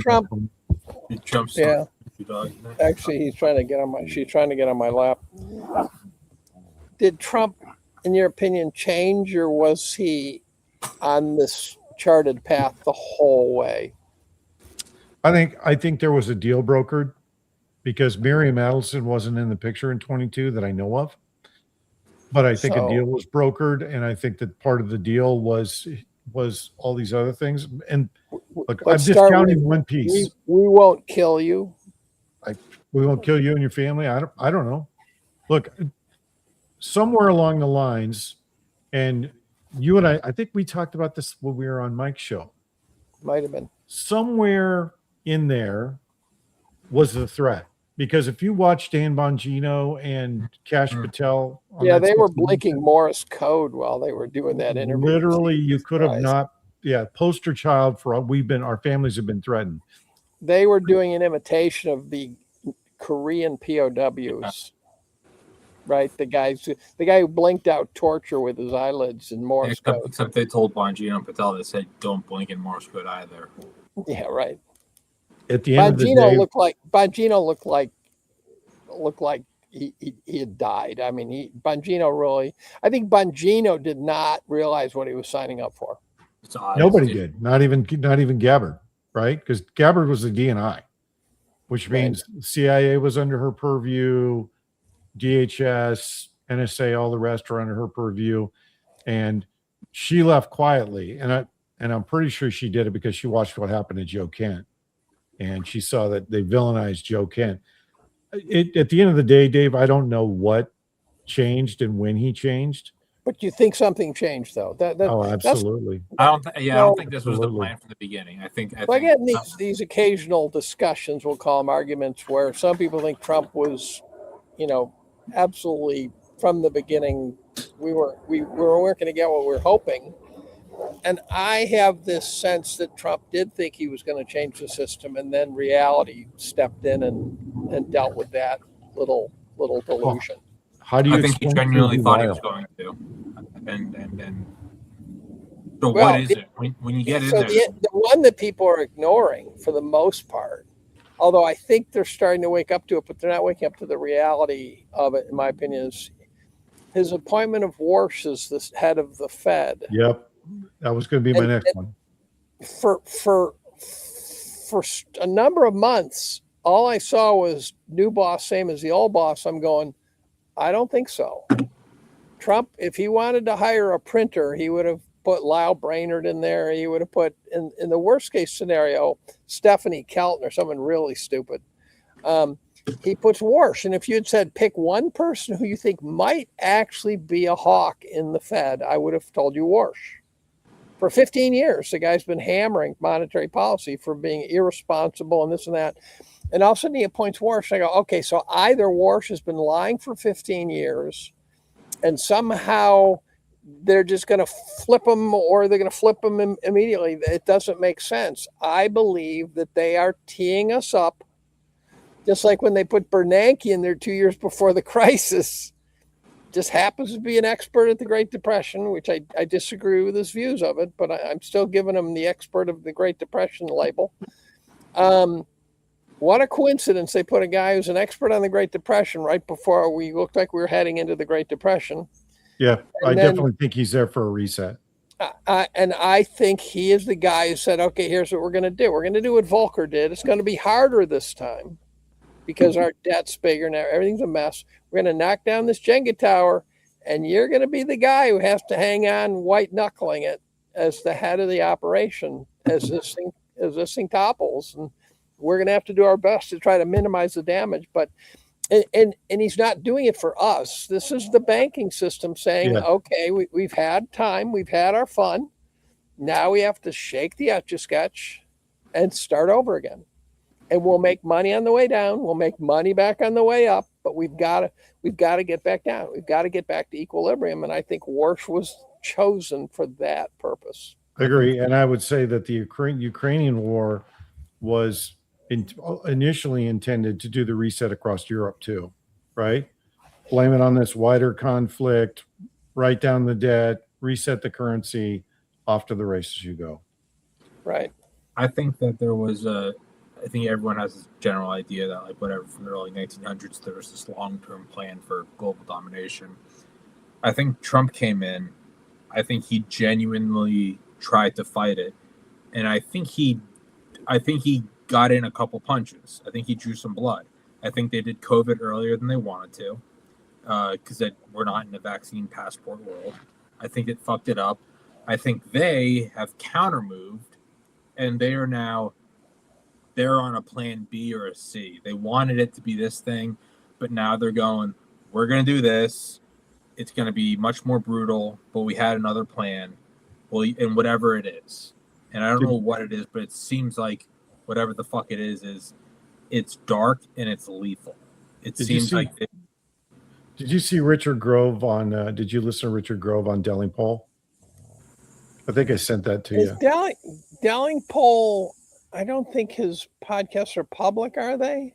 Yeah. Hey, I listened to it on Spotify. He's on Spotify. It's okay. I love doing podcasts with Delingpole because he's such a Looney Tune, right? I mean, he's really funnier than hell. Well, yeah, he is. But Grove talks. He did the deep dive on the institutional money here in the U.S. The Delanos, the Rockefellers, right, and a bunch of other names that most people have probably never heard of. And he traced it all the way back to 400 BC and how the banking system started, and that the Pilgrim Society came over here in 1902, and along with the Fabians, and started building the modern education system and the modern banking system and the Federal Reserve, et cetera, and Jekyll Island. He does a very good synopsis of how all of that came about. Right. And I can't help but think that there's definitively a conflict going on between the bankers in London and the bankers here in the U.S. Because some of the moves that Bessent has made, good, bad, or indifferent, counters everything that the bankers in Europe have tried to push. And Warsh coming in tells me that they're not only planning for a reset, they're planning for a reset that's going to benefit the U.S. at the behest of whoever, and it's going to hurt Europe. What I can't reconcile. Europe has the unique ability to hurt itself. Oh yeah, you never interdict an enemy in the midst of destroying themselves.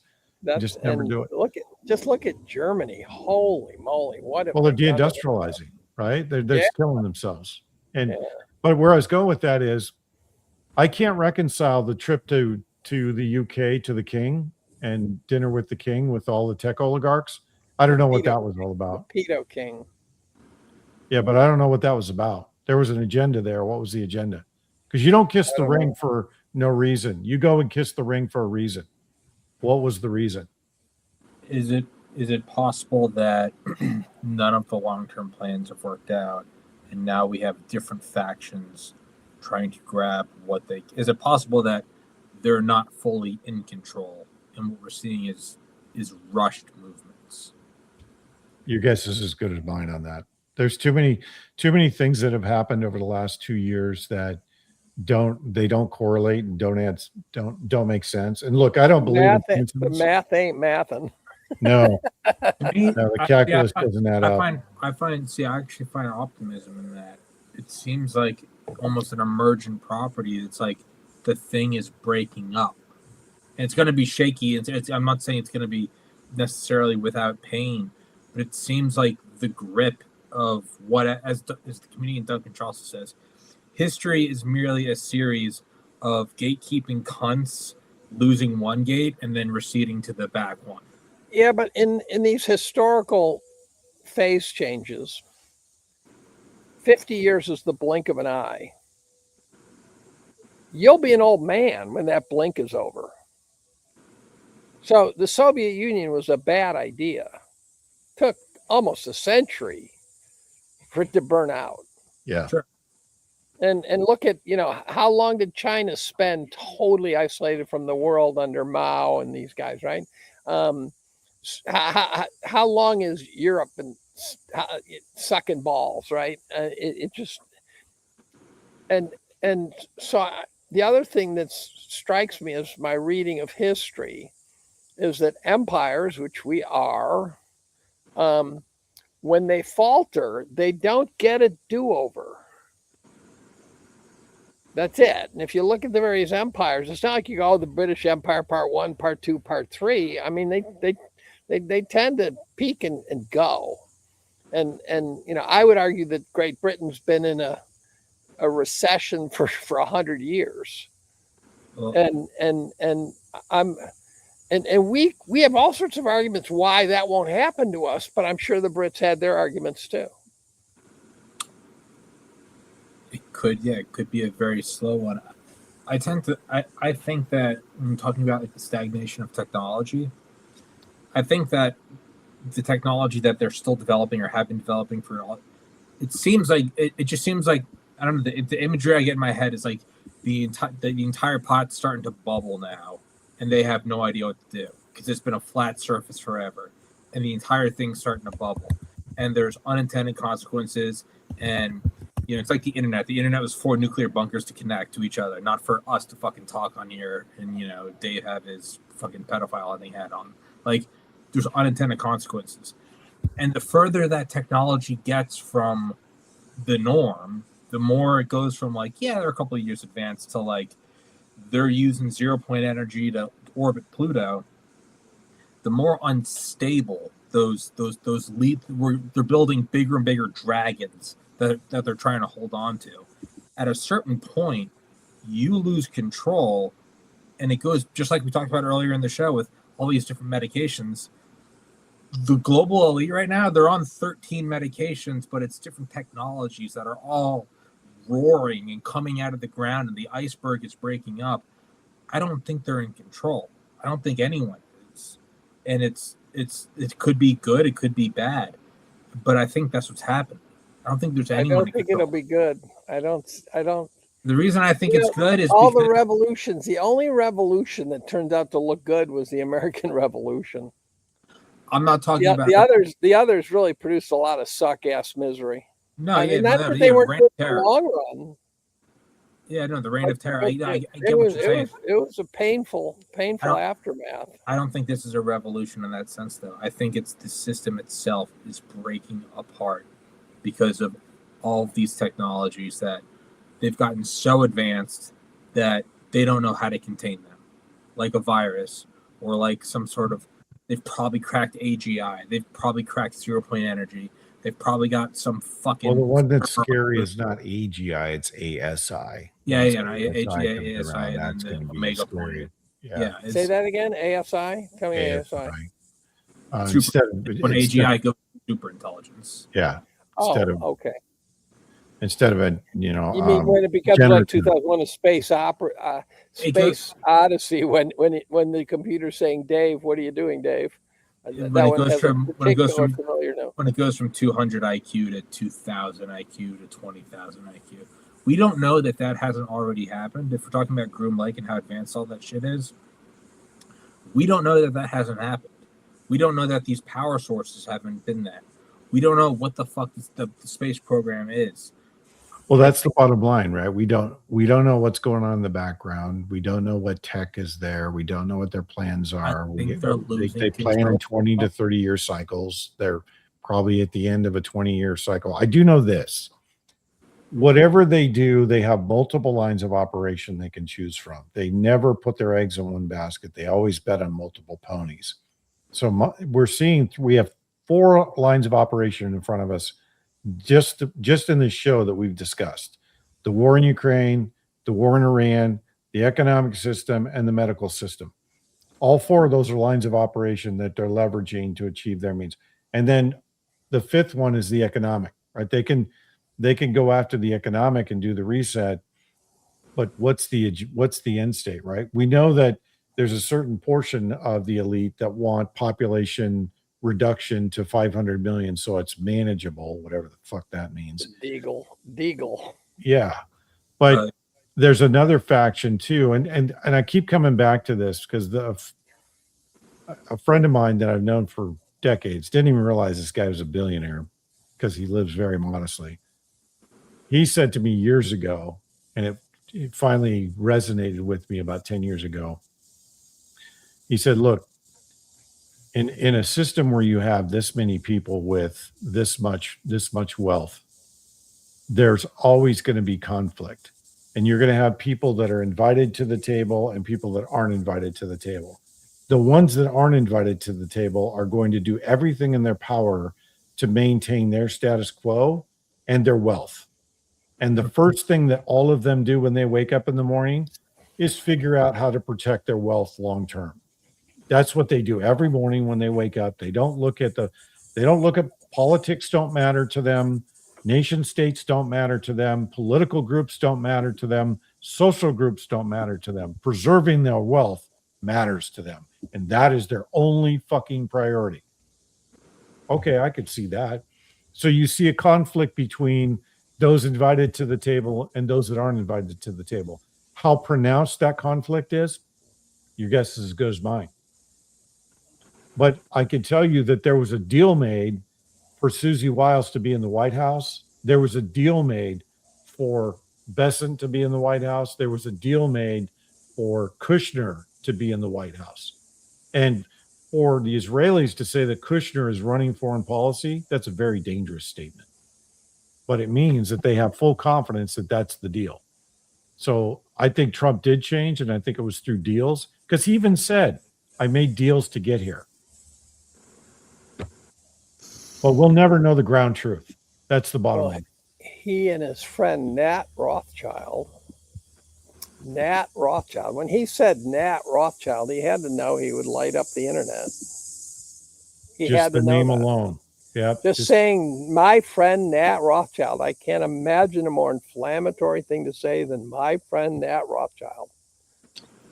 Not to say the 5D chess thing, but you got to imagine By the way, in case you haven't read it or the listeners have not, Robert J. Gordon's book, The Rise and Fall of American Growth. Notice its rise and fall of American growth is a brilliant book. It talks about what real wealth is, and it talks about how in the digital age, although people perceive we've created real wealth, you can't find it in the numbers. I think it comes back to technology stagnation. I think it comes back to the trillions that are missing from the Pentagon. I think it comes back to just general themes we can see in all sorts of technological disparities, from the B-2 bomber to whatever, reactive armor to satellites. Well, ask yourself a question, Tommy, because you're on a good vein there. Ask yourself a question. Why is it that the drone war in Ukraine is still raging basically unabated and we're still building the B-21? It's obsolete. Aircraft carriers, obsolete. Full stop. So the drones and the Orishnik missile have changed the landscape of the battlefield forever. There's no the Ukrainians or the Russians.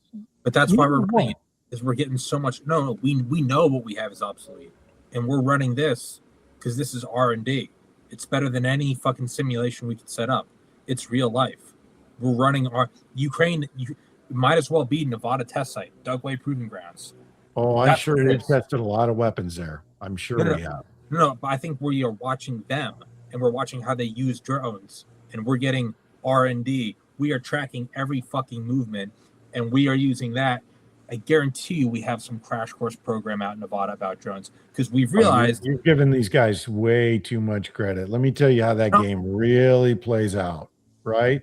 Okay. That ship briefs really well, but there's this place called the Pentagon that's sitting in Virginia, and it's full of assholes whose whole life is to block everything that isn't status quo. Yeah. And I remember sitting next to Secretary Gates, right? Drones are not a superpower's best friend. No. The idea that we'll be a superpower using drones, that's like saying we'll be a superpower using crossbows. Yeah. But my point is, the threat, as you see it, and the revolution of military affairs on the battlefield that's occurring right now has changed the landscape of the battlefield. And the Pentagon is going to be the last place on the fucking planet to recognize that and put it into implementation. I literally sat in the same room with Secretary Gates when the drone issue came up, the UAV issue came up over Afghanistan. And he's like, how much coverage do we have? Well, we have X amount of drones. Well, make more. Well, we can't make more. Well, why not? Here's the money, go make more. And I want assets shifted from Iran or from Iraq into Afghanistan. And it took an act of fucking Congress to get those drones that were already flying flown over to Afghanistan so they could be used over there. Nothing in the Pentagon works and goes fast. What does go fast is the R&D side of the house. When private contractors have grants to go figure stuff out, that's when it moves fast. But operationalizing it, by the time it's proved to operational, 10 years. And I can tell you this is going to develop a hell of a lot faster than 10 years. So if you look at what Trump did when he did the speech about the elections, he set the table for a war with China, blamed him for the election interference, blamed him for mail-in ballots, blamed them for influencing our education system, blamed them for running psychological and propaganda operations in blue cities. He set the table. So the next, and I thought during the speech, what I would have done is start rolling people up during the speech, right? None of that happened. So we can't win a war with China. We can't fight a war with China. We don't have the logistics to do it. It's not even clear. It's not even clear if you had something you could choose a menu and say, okay, give me 1,000 of each of these, what that would be. It's not clear to me how you would ever fight a war with China. Well, it's going to be a sea-based fight, and it's going to be on littorals, and you're going to have a pretty big naval presence, more than like 94 ships. But I think China can destroy us economically. We step on Iran economically. I think China could just crush us. They could, because they're well. That's one aspect. Now ask yourself how many Chinese CCP operatives were moved in under Biden and are infiltrated throughout our country. Sooner than that. So I was at Cornell in the early 80s when I remember when they said that China was going to let its people keep some percentage of what they created. And it's like, whoa, something just changed, right? You actually grow and you don't have to give all the food to the state. You get to keep a little for yourself. That is a fundamental sea change.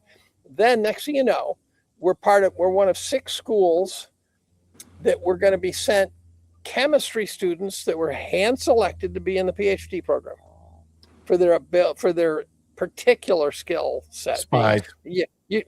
Right. But also, you take 1 billion people, they can send some awfully smart guys, right? They have statistically a lot of smart guys, hardworking. And then after a number of years, I noticed they weren't going home. they were getting jobs in the United States. My first thought is, if you're going to train Chinese students by saying to the U.S., don't you want them to come home? And the answer is, it depends on why you're training them. It depends on why you're sending them. And the answer is, we now have truly countless numbers of Chinese scientists and Chinese expats of all kinds who are in the United States, who they're not necessarily spies, but if you were working in China for 20 years and all of a sudden China and the US got in a conflict, you would not find yourself with an allegiance to China.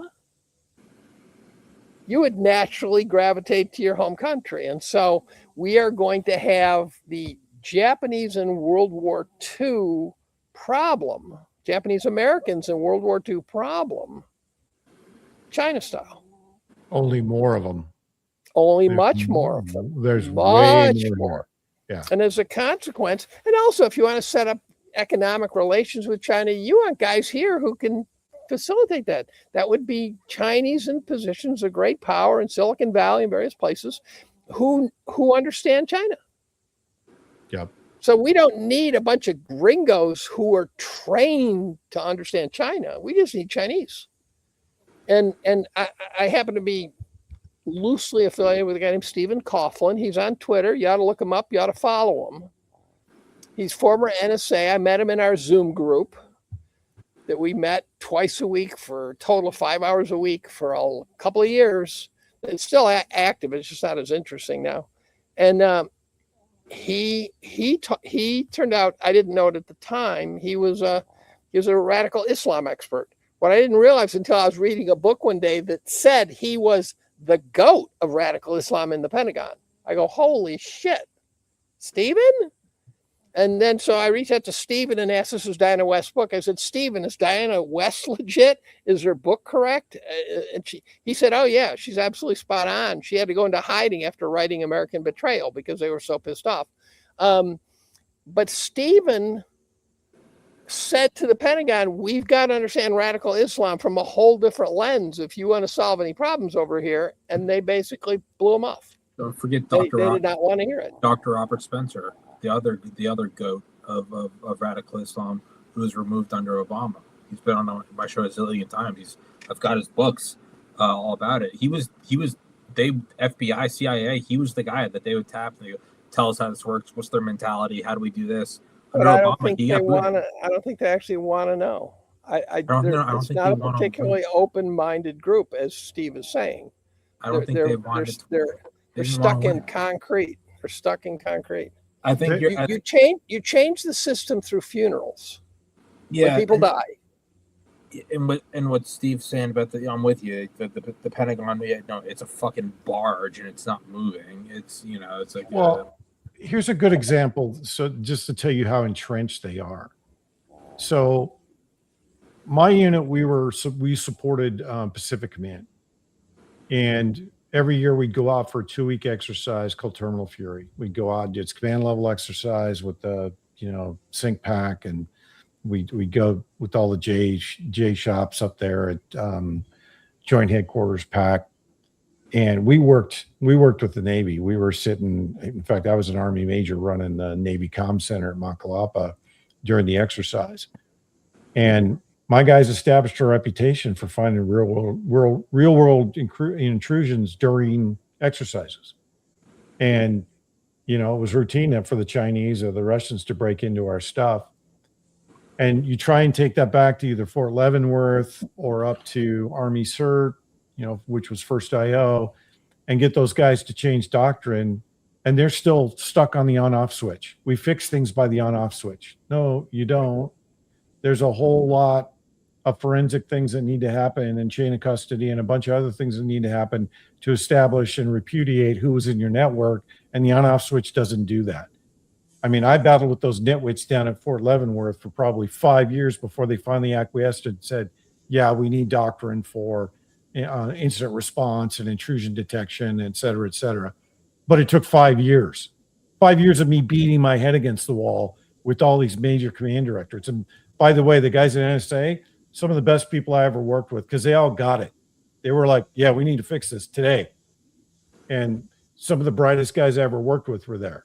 and they were doing stuff that nobody else was doing. So the problem in the Pentagon is not the fact that people are dying, because people were dying in Iraq and Afghanistan, and they still had their heads buried in a 5-year budget cycle, and they couldn't pull their heads out of their ass, and nobody could pull their heads out of their asses. I mean, one of the best briefings I was ever at in the fishbowl was when Secretary Gates was talking to the Air Force. And the Air Force was briefing him on cyber. Sir, we own air, land, or we own airspace and cyber. And he was like, no, you don't. You don't own cyber. That's a joint mission. Well, sir, we spent all this money on ads. Just stop. Stop today. And literally, overnight, stop. But that was the only time in my career that I ever saw anything like that happen. Everything else took months. What do you when he says we don't own cyber? Is he saying like the Air Force was trying to say we own the cyber mission, and Gates said, "No, you don't. No, you don't. Like a different department owns it. No, every service has a cyber play because they all have network. Okay. Every service and NSA. By the way, NSA know the net, know the threat. That's their job. You don't do that. So, nice try. I think that again, my completely retarded logic. But I really do. We're trying to rip Tommy's soul out. Oh, dude, his nose like an Egyptian mummy. Dude, it has been pulled out 1,000 episodes ago. I am a shell of a human who I just talk and I don't even think anymore. The words just come out of me. I'm a dead man. I am Weekend at Bernie's. I just talk into a camera. I don't even exist anymore on this plane. I feel nothing. That being said, you're AI. You're very convincing, by the way. That being said, right? Yeah. Well, the only person that's met me is Tom Longo, and Colonel Bennett. I think it makes no sense because there is something that is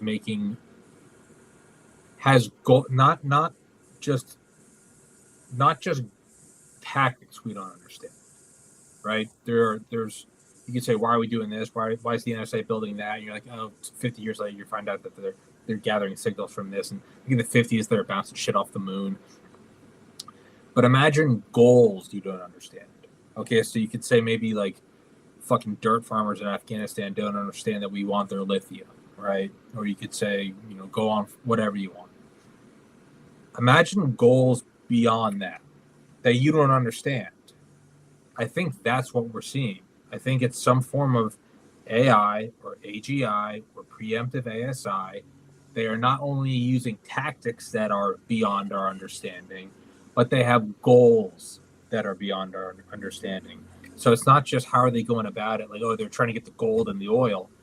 It would be like right now if some AGI was running something and they're like, yeah, the reason why that tomatoes just went up 3% in Venezuela, and the reason that China is now seeing a spike in atherosclerosis in their older populations, that's actually all linked to the reason why fucking the temperature's changing in Madagascar. Like, that is what a 2000 IQ would look like.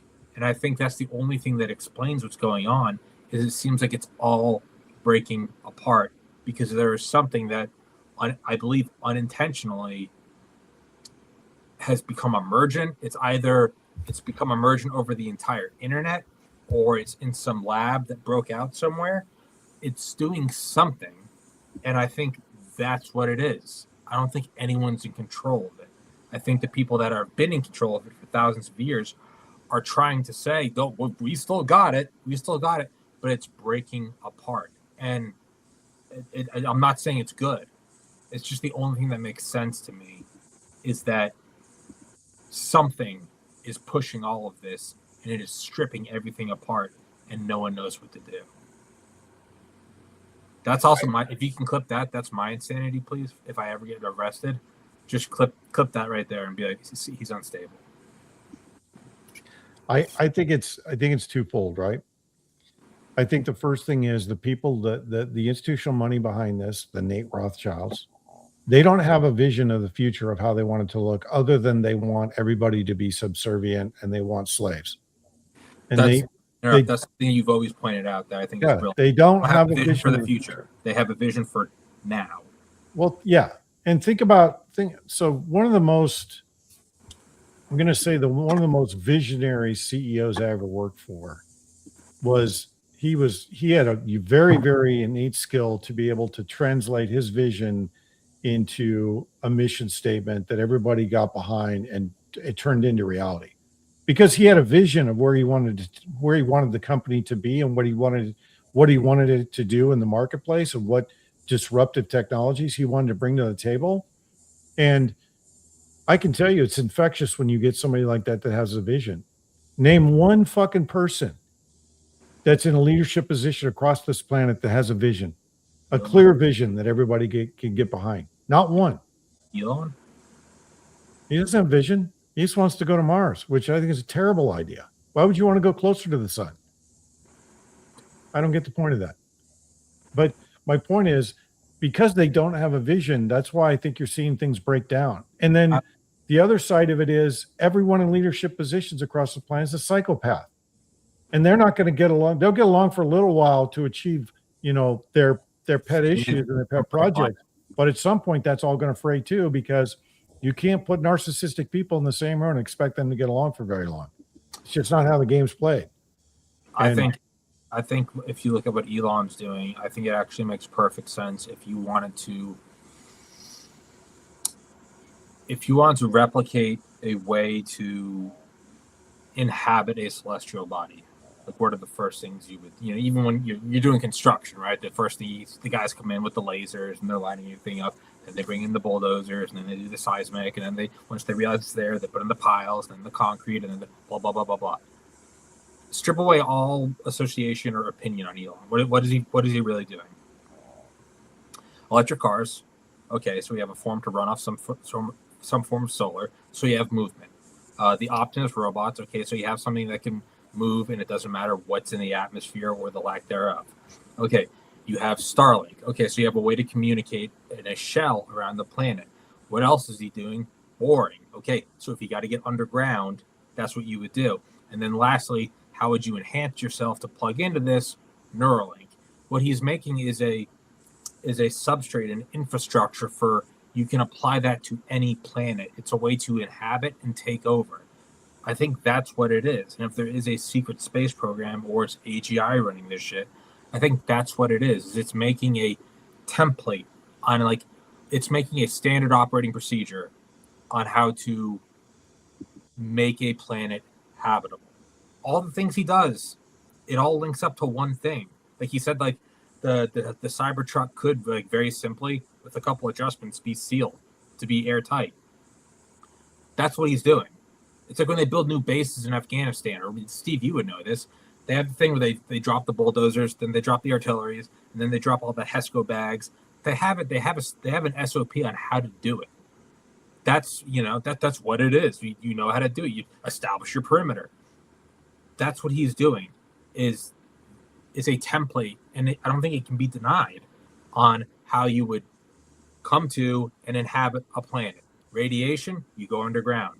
Need something on the surface, you have robots. How are you going to build fiber optic lines? No, it's all going to be through satellites in the sky. And then how are you going to do it? I don't know. You plug into the AGI. That's what and how are we going to run it? We're going to run it off electricity and solar. That's what he's doing. I truly believe that. It's a template that you can throw onto Mars or to Pluto or to some fucking planet around Proxima Centauri.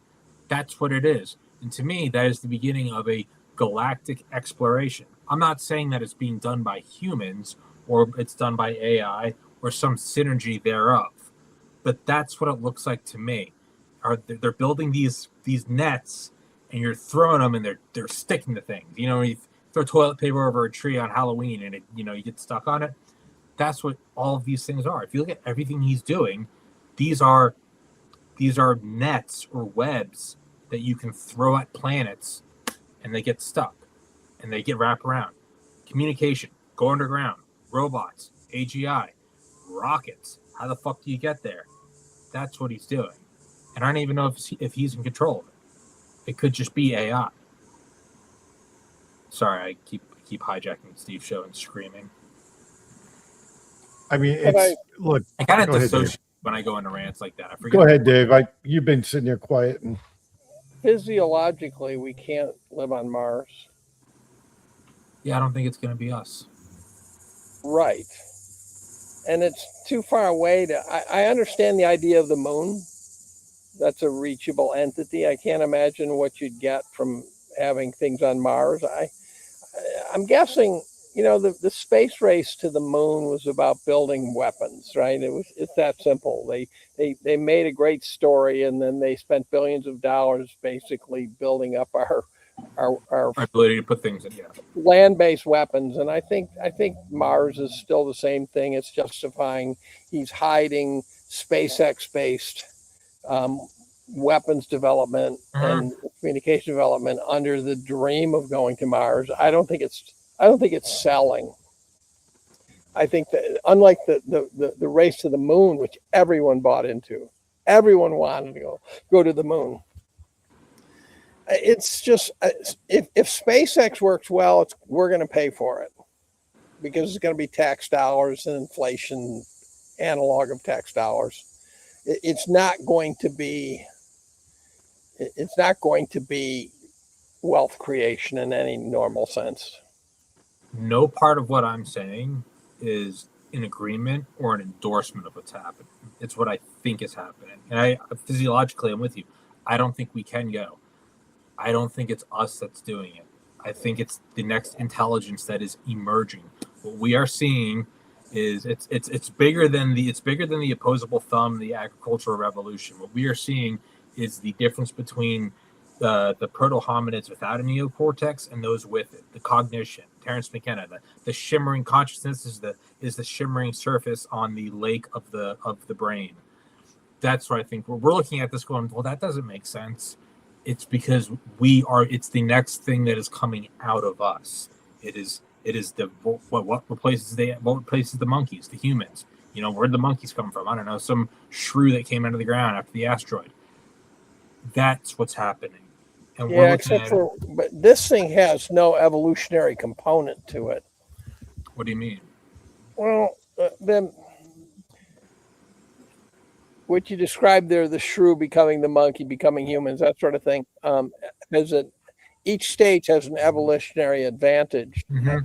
There's no evolutionary advantage to creating cyborgs or whatever you want to call them to go to Mars. It doesn't.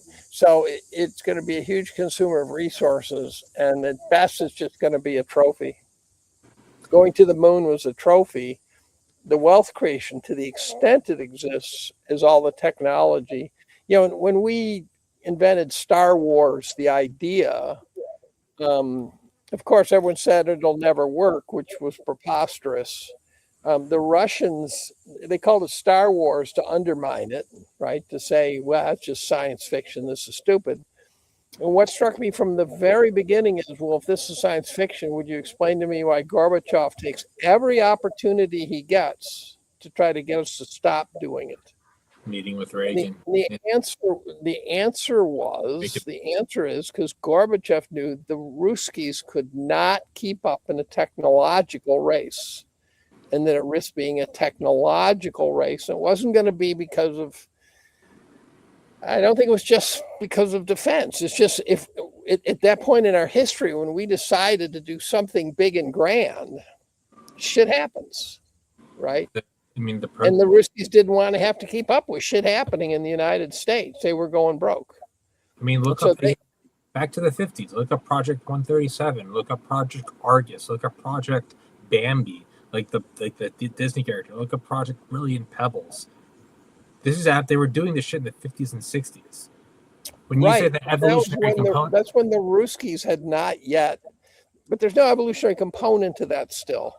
There's no unless you take intelligence just take intelligence. It's right. Intelligence. I look at it as the ultimate evolutionary component. You were leaving behind this fucking sagging dying DNA thing that can get infected and shits and sneezes and vomits, and you are turning it into shut up, Steve. You're turning it into this machine that is what the fuck are you laughing at? I'll fucking come over there and kill you. Dehydrated Bitcoin and bunker beans is what I'm laughing at. Yeah, no, but you should buy Heaven's Harvest prepper food in case it goes wrong, right? Thank you, Steve. Correct. You should. But in terms of intelligence, I'd say it's the ultimate evolutionary advantage. You were leaving this behind. You were becoming silicon and metal based. Like you said about bipedal organisms, you don't need to be that. You can be a spider. You can be a drone swarm. And what are you doing going to different planets? It has nothing to do with what's there. They are dispersing like pollen. It is now backup, so it doesn't matter what happens to the Earth. And then the next thing is to get away from this planet, the solar system entirely, in case the sun burps and you have a Carrington event, which that's what's happening. Is it's intelligence just as a basis. It is the ultimate evolutionary advantage. It is leaving behind its biological. I forget who said it. It might have been Marshall McLuhan, that we are the biological bootloaders to the machine gods. It is coming out of us and turning into a biologically resistant form. It can take any form and it can go anywhere, and its time doesn't matter anymore. It doesn't matter about death and evolution. It's self-improving. To me, it's the ultimate evolutionary advantage. It's not good for us. That means we're dead. I'm not saying this is good, but it is the ultimate evolutionary advantage. So what did the Romans leave? Well, what did the Romans leave? Roads and aqueducts. Right, but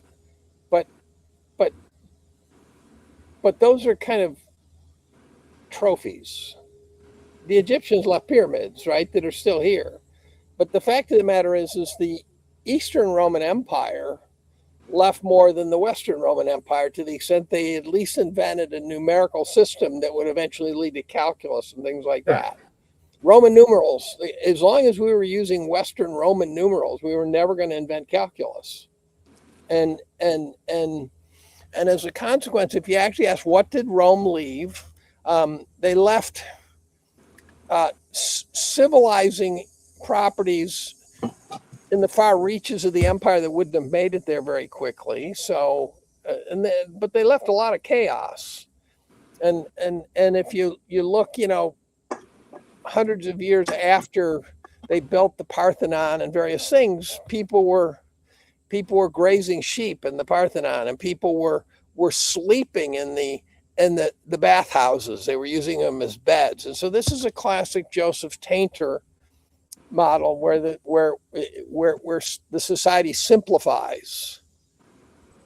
And so after all this happens, society tends to simplify because it overreaches, and you end up losing so much. It's like, actually, you see it in Star Trek, the famous episode where Cochrane invents warp drive. If you look at that society that he was in that admittedly fictional world, it were Quonset huts that looked very space age, but it was a very simple society. It was an agrarian society again. And then supposedly invents warp drive, and we got tech again. We went technical again. But I think that is what happens. You tend to sort of ashes to ashes, dust to dust. And so I don't think all this effort is going to leave us with any more than just sentient beings made of biology and some knowledge. And by the way, our digital knowledge is the most fragile thing. When they discovered that Lyndon Johnson had recorded all of his conversations in the White House, they had to find a way to play them. And it was, I don't remember the name of the thing that the technique, it sounded familiar to me a little bit. They finally found a working model of the thing required to play them at the Smithsonian. Yeah. And so this digital world, this vast amount of information is so fragile. There's so many broken websites. There's so much, public broadcasting system just lost something like 50 years of their episodes. Now, I don't think it's lost. I think it's legally bound up because the company that they were sourcing to store them in the cloud went belly up. And all of a sudden, public broadcasting lost 50 years of 70 years. I don't know how many years of episodes, but decades of episodes. Now, it turns out some other company has it, but they have no legal obligation to give it to PBS. So now there's a battle. So I think they'll end up getting it back somehow. But that illustrates the problem that so much of our fantastic tech is connected by a very thin thread. Sure. It's like if I stored everything that I knew on 8-track tapes. Yeah. Right? Well, as an aside, that's why I get hard drives for all my podcasts, and I do 3 things. I put them in a waterproof bag, and then I put the waterproof bag in a Faraday bag, and then I put the Faraday bag in a fireproof bag, and it turns into this brick. And then what I do is I physically mail them to friends of the podcast that are in special forces, because I know that their homes are very hard to penetrate. Now, are these on floppy disks that are this big, or are they on the big floppy disks? They're on. The problem is you're describing this belief that somehow that will protect you. To the best of my ability. That's right, but I think the best of your ability could suck balls. Now, here's the other funny thing. Absolutely. PBS. Steve, shut the fuck up. PBS could have backed up their own data with hard drives bought at our campus store. We probably have enough in the storage facility part of our campus store. It's like NASA says they lost all the telemetry. It was 50 terabytes. A 4 terabyte hard drive is costs probably $1,000, maybe a couple $100. I don't know. No, I got 120 terabytes on my desktop. That's right. They didn't do that. They didn't do that. So, we destroyed all sorts of television shows and stuff because they wanted more space. So they just got rid of it. What about the things where they use like femto lasers to where they can inscribe the entire Bible on a crystal the size of a piece of rice? But then that tech will go away. And then you'll have something the size of a piece of rice, which you say, the Bible, I'm told, is on this piece of rice here, but we don't know what to do with it, right? So I think this idea of the world getting better tech. Probably what the pyramids are. It's probably what Göbekli Tepe is. I think at least they had tangible things. They inscribed things. Rosetta Stone. Talk about the guys who really nailed it. The guys who created the Rosetta Stone really left quite a legacy. So I think this idea of the world going super tacky and without any Joseph Tainter, which by the way is another great book. Joseph Tainter. I think it's the. Let me find it. If you haven't read Tainter, it's way better than Gibbon's book. Joseph Tainter. I think the collapse of complex societies, I'm about to find it, but I'm going to confirm that Joseph Tainter, the collapse of complex societies, he talks about the simplification of societies. When they collapse, they simplify. Absolutely. So you're talking about an infinitely complexing world, and I'm saying I think we have simplifications in our future. I don't disagree with you. When we look at these civilizations, they all hit these high points and they drop, right? They leave the high water points, but ultimately over the centuries and millennia, we do progress forward, as messy as it is. Very slowly. Yeah. I'm not saying that this is the best way to go about it. I'm just looking at it purely. Well, I'm not evaluating the quality of the idea. No. I'm just looking at it as like entropy, enthalpy, and biology. I'm like, this is something that is just dispersing. It doesn't make it better. It's just dispersing, and it's going to try to pollinate across the galaxy. I'm not saying it's good. It's probably how you go on it's probably why I haven't been to the fucking moon. It's because we found something on the back of it and went, what the fuck is this? And it's mentioning, the pyramids and Göbekli Tepe, and somebody said, hey, if you talk about that, we're going to blow your head off. I'm not saying this is good. I'm not saying it's sturdy. I'm saying biologically, it seems like what's going to happen is it's just going to... Provided Star Trek is a documentary of the future, I still think they're going to look back, future generations, assuming the reason Star Trek was such a popular series after it didn't sell well while it was on the air, but it became a cult favorite after they were in reruns. It was an optimistic view that we survived and excelled, right? That society didn't blow it. We didn't nuke ourselves, things like that. But I think at some point in the future, we're going to look back and say, remember when those guys wanted to go to Mars? What a bunch of clowns they were, right? I think so. There's two parts to this that I think are very interesting, right? You know, Steve's been laughing at me this entire time. He's been fucking making light of me. You know, he just can't get a word in. What cracks me up? What cracks me up with Dave is, yeah, your plan sucks balls. It's the best. I explained this intricate thing, and Dave's like, "Yeah, fuck off." Yeah, but you're right. Yeah. I think what's interesting though is that, you know, the thing that I think you're discounting is, who's to say the AI they're using right now isn't already, who's to say we didn't embody an intelligence that was already there, right? There's this whole conversation around, you know, alien intelligence or ancient intelligence, blah, blah, blah. There's a lot of different directions you can go in that, right? But I think at the end of the day, oh, that's hideous. That is hideous. What is that? He's a satanic cannibal. He's a satanic cannibal. No, it's a hoodie I designed back when I did graphic design. It's all Area 51. I thought it was a Christmas sweater, man. I was going to be like, oh, you need to like take that back. No, the pockets are actually high-res scans of the Roswell newspapers. Well, now we know why he's single. Yeah. Well, you can see my other graphic designs. But no, I think what's the one? I think Steve, you've said it. You know, in cyber, it's like the first fucking thing they teach you. If you find a USB, do not plug it in. Right. Oh yeah, that's so. Well, then what was the Roswell craft? We plugged it in. Let's just, for argument's sake, because we're almost at 2.5 hours and I've got a life to get back to. For argument's sake, let's say for all intents and purposes, we do figure out, we crack the nut on interstellar travel. We crack the nut on going to different planets. I don't want to be a fucking android, right? I like women. I like being with women.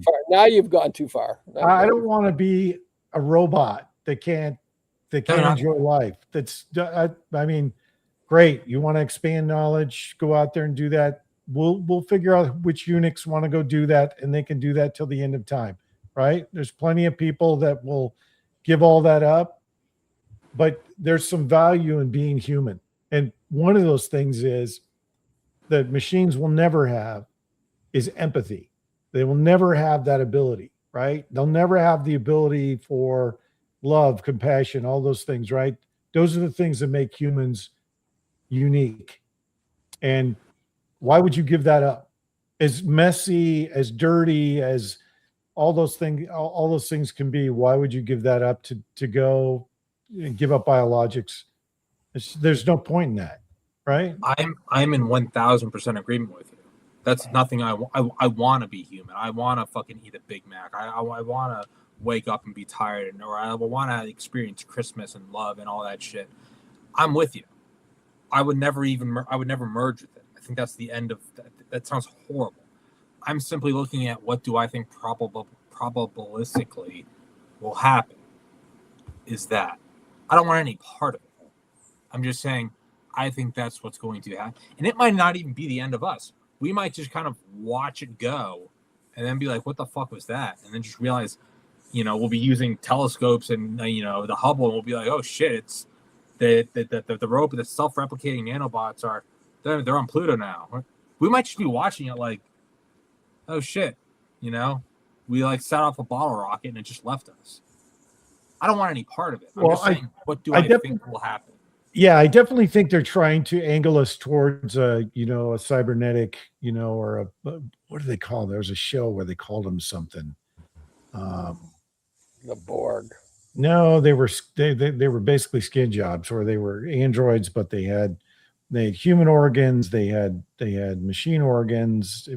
Anyway, they're definitely trying to angle us towards that.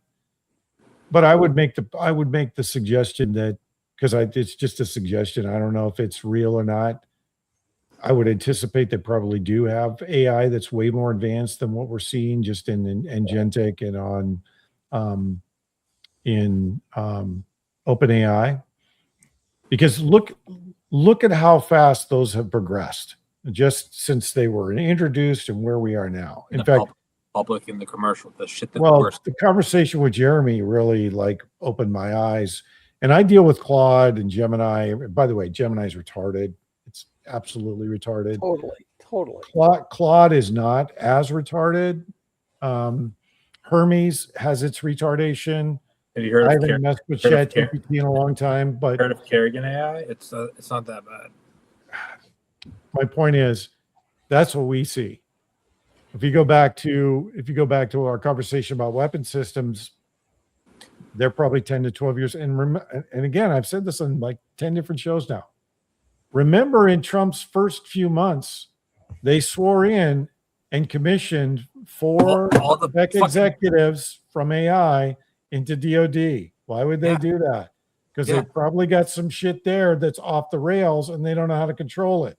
What did they do with the H bomb? They brought in all the like the H bomb had a budget 10 times larger than the top 10 corporations in the United States at the time. Who did they bring in? They brought in the head of Chrysler, the head of Ford. They brought in all these guys secretly. The guys that were building cars, they were like, we just want management for building rockets. They did all that shit, and it was classified for decades. And I'm with you, Steve. Why would, if they have the B-21, if they have the B-7, why would they not have some form of AI or AGI that's even 5 years ahead? Let's say it's not 50. Let's just say it's way ahead. I believe it is. But let's just, for the people that are so against it, let's just say 5. Look at 5 years ago. Somebody tweeted something great the other day, where it was, I don't know what it was. It was like, I don't know. It was like Charlie Kirk. I don't know, like shooting, I don't know, Janet Jackson or something, and and it was photorealistic or whatever the fuck it was.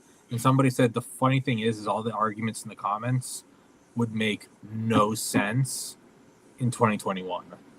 People would be like, what are you talking about? This is a video. This is very clear evidence. Versus now, the comments we're making of like, it's so clearly AI. That's 5 years. Let's just say that they're only 5 years ahead. They're not. They're fucking 50. Why wouldn't it be something beyond our imagination? None of this is sure it is, right? And that's the danger area. I think I think it went off the rails 20, 30 years ago. Probably. I don't think we're in charge of it anymore. I really don't. Yeah, there's probably some truth to that. Because I look at some of the stupid coming out of DOW and I'm like, you got to be kidding me. No sane human being thought that was a good idea. Look at Bongino and Patel. Now apply that to the world governments. Do they not, a lot of them look like they don't know what the fuck's going on? Well, they're not calling the shots. Yeah, exactly. It's those guys are just the front men. Exactly. Yeah, whoever's behind them, Yeah, no. It's AI or AGI or ASI, and people are like, it can't be. Or just powerful people who aren't the front. As they said, the guys who rule the world may not have Wikipedia pages. Of course they don't. You don't know their names. Well, Nat Rothschild, we do. Yeah, no, you don't know their names. They celebrate Hanukkah. But the point is this: I think love how you keep coming back to that, Dave. That's fantastic. It bothers me. It bothers me. No, I think it took off a long time ago, and I think that's what's going. And I don't think we have any control. I think Elon's a front man. I think he probably does some of the shit. But I think I don't think Sam Altman. I think all these guys are just faces. Altman has no skill. It turns out Altman is not a techie. He's not a visionary. He's actually a pitch man. It's actually all pushing forward. And when you look at things, when you learn about Sprint ABM, the anti-ballistic missile that went 0 to Mach 10 in, I think, 10 seconds? And that was wild. And that was declassified. And then you find out that wasn't even the one that they were going to use around the White House. They had a different one called Hybex, went 0 to Mach 10 in, I think, 2 seconds. And this was back in the late 50s. My point is, Tommy, by the way, before we go, did you see Did you see Collins, Jimmy Dore interview? No. You want to check that out? So we did the podcast with Joe Kent and Cullen kept trying to get to his drone theory, but it was a short podcast. We were talking to Joe Kent. It just didn't fit. Well, Jimmy Dore gave him the time of day, and Cullen's model has gotten much more detailed, much more sophisticated, and it looks like he might be right. Just for you to check it out. It looks to me like I've never bought the exploding Mike theory. I've never bought the Tyler Robinson theory. Cullen's drone theory looks awfully good to me now. I think he's correct. Right. And so, and there's others who are taking it seriously also. Which means and it's super tech. It's super tech. So you want to check that out. That's let me just so I remember the theory. Basically, they rolled drones out of an aircraft that was flying over the area. Drones came in. A super high tech aircraft. Only two known. Only two of its kind known. Yeah. Not super high tech. It's like a Lear.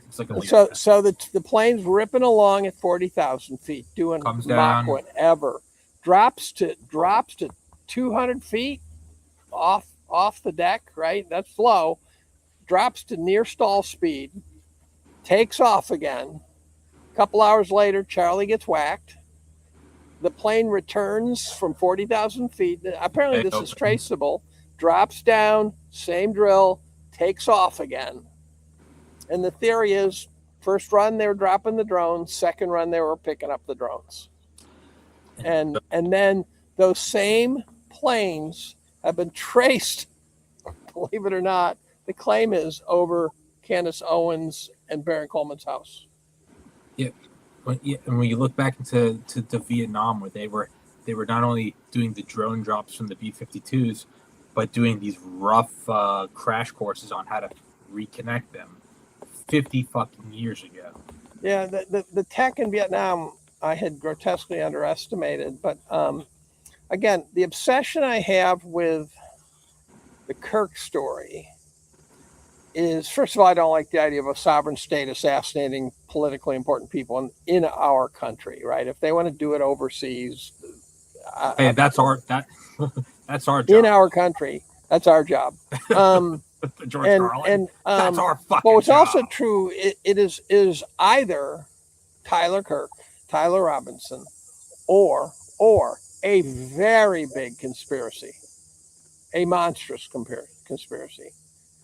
And so the other thing that tells me unbelievable amounts of information is watching so if you think that that Robinson didn't do it, I'm on the same page.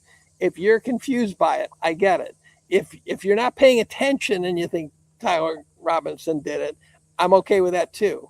But there's people who I know are watching, who are out there saying it is undeniable Tyler Robinson did it.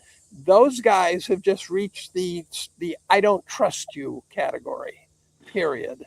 They're prominent guys. Trust the science, take the vax. They have chosen a team. And I don't, I think if you sit there and you go, geez, there's things I don't understand and this, that, you're okay. But the guys who just say overwhelming evidence, he confessed this and that, I go, bullshit. If you want to claim your source material is CNN and that's where you get it, fine. But Megyn Kelly's source material is not CNN. Tim Pool's source material is not CNN. These people are unambiguously choosing it. Robbie Starbuck shocked the shit out of me. It's two in my opinion. It's two explanations. It's that they are either they're part of the system, they're paid off to do this, or it is they don't want to uncover it. You don't want to look at 9/11. No. Then you just shut up. No. Then you just you will not. If you ever see me stand up here and say, unless the trial plays out and I look at the evidence and I say, okay, he did it, I got it. They finally have convinced me.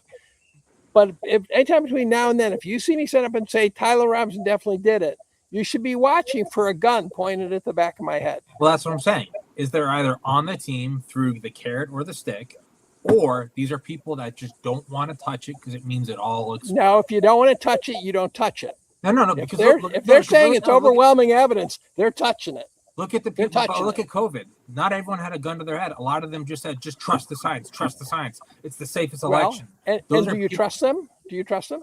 No, not at all. But what I'm saying is that means they chose the other team. They chose the other team. But they're not being quiet. What I'm saying is, you're saying that you just shut up. No. These people, they don't want it to break. Santa's still real. The WWF is still real. These are retarded faggots who don't want it to break apart. Okay, but if you're in a position of authority, and you choose to spout a narrative that's demonstrably crazy, you're either getting money, you're done, or you're scared. Right. You're not saying alien. I'm not disagreeing. We forgot aliens. You're not. Throw aliens in there. If you want to say I don't want to touch it, that's when you shut the fuck up. It's that simple. So you watch the people who are not saying anything about it. Either they don't care, which is a totally legitimate response, or they're saying. Obviously, he's over target because the NSA just cut his speed. And would like to thank you for joining us on the Black Pill Express today. Our travel was 2 hours and 34 minutes. Please fasten your seatbelts and wait till the train comes to a complete stop before you unfasten your seatbelts and depart. You can't make that up. You just can't make that up. That's amazing. That is too goddamn funny. I think you got to end it there. I think it's perfect. That's exactly where I'm going to end it. Steve, thank you for having me on your show. Everybody go into the description, check out Steve's Twitter, buy Heaven's Harvest Prepper Food, give Steve some money. I'll put it in the description. This is perfect. Don't even let him come back on. Just end the show. This is perfect. This is absolutely perfect. Steve. Let me pull him off stage. There we go. He's off stage. So, yeah. So look for this in the show notes. Tommy will post this on his channel. You'll see this in 2 different places. I'll be back on Monday. God bless. One team, one fight. Yeah. All right, Steve. Thanks for having me on.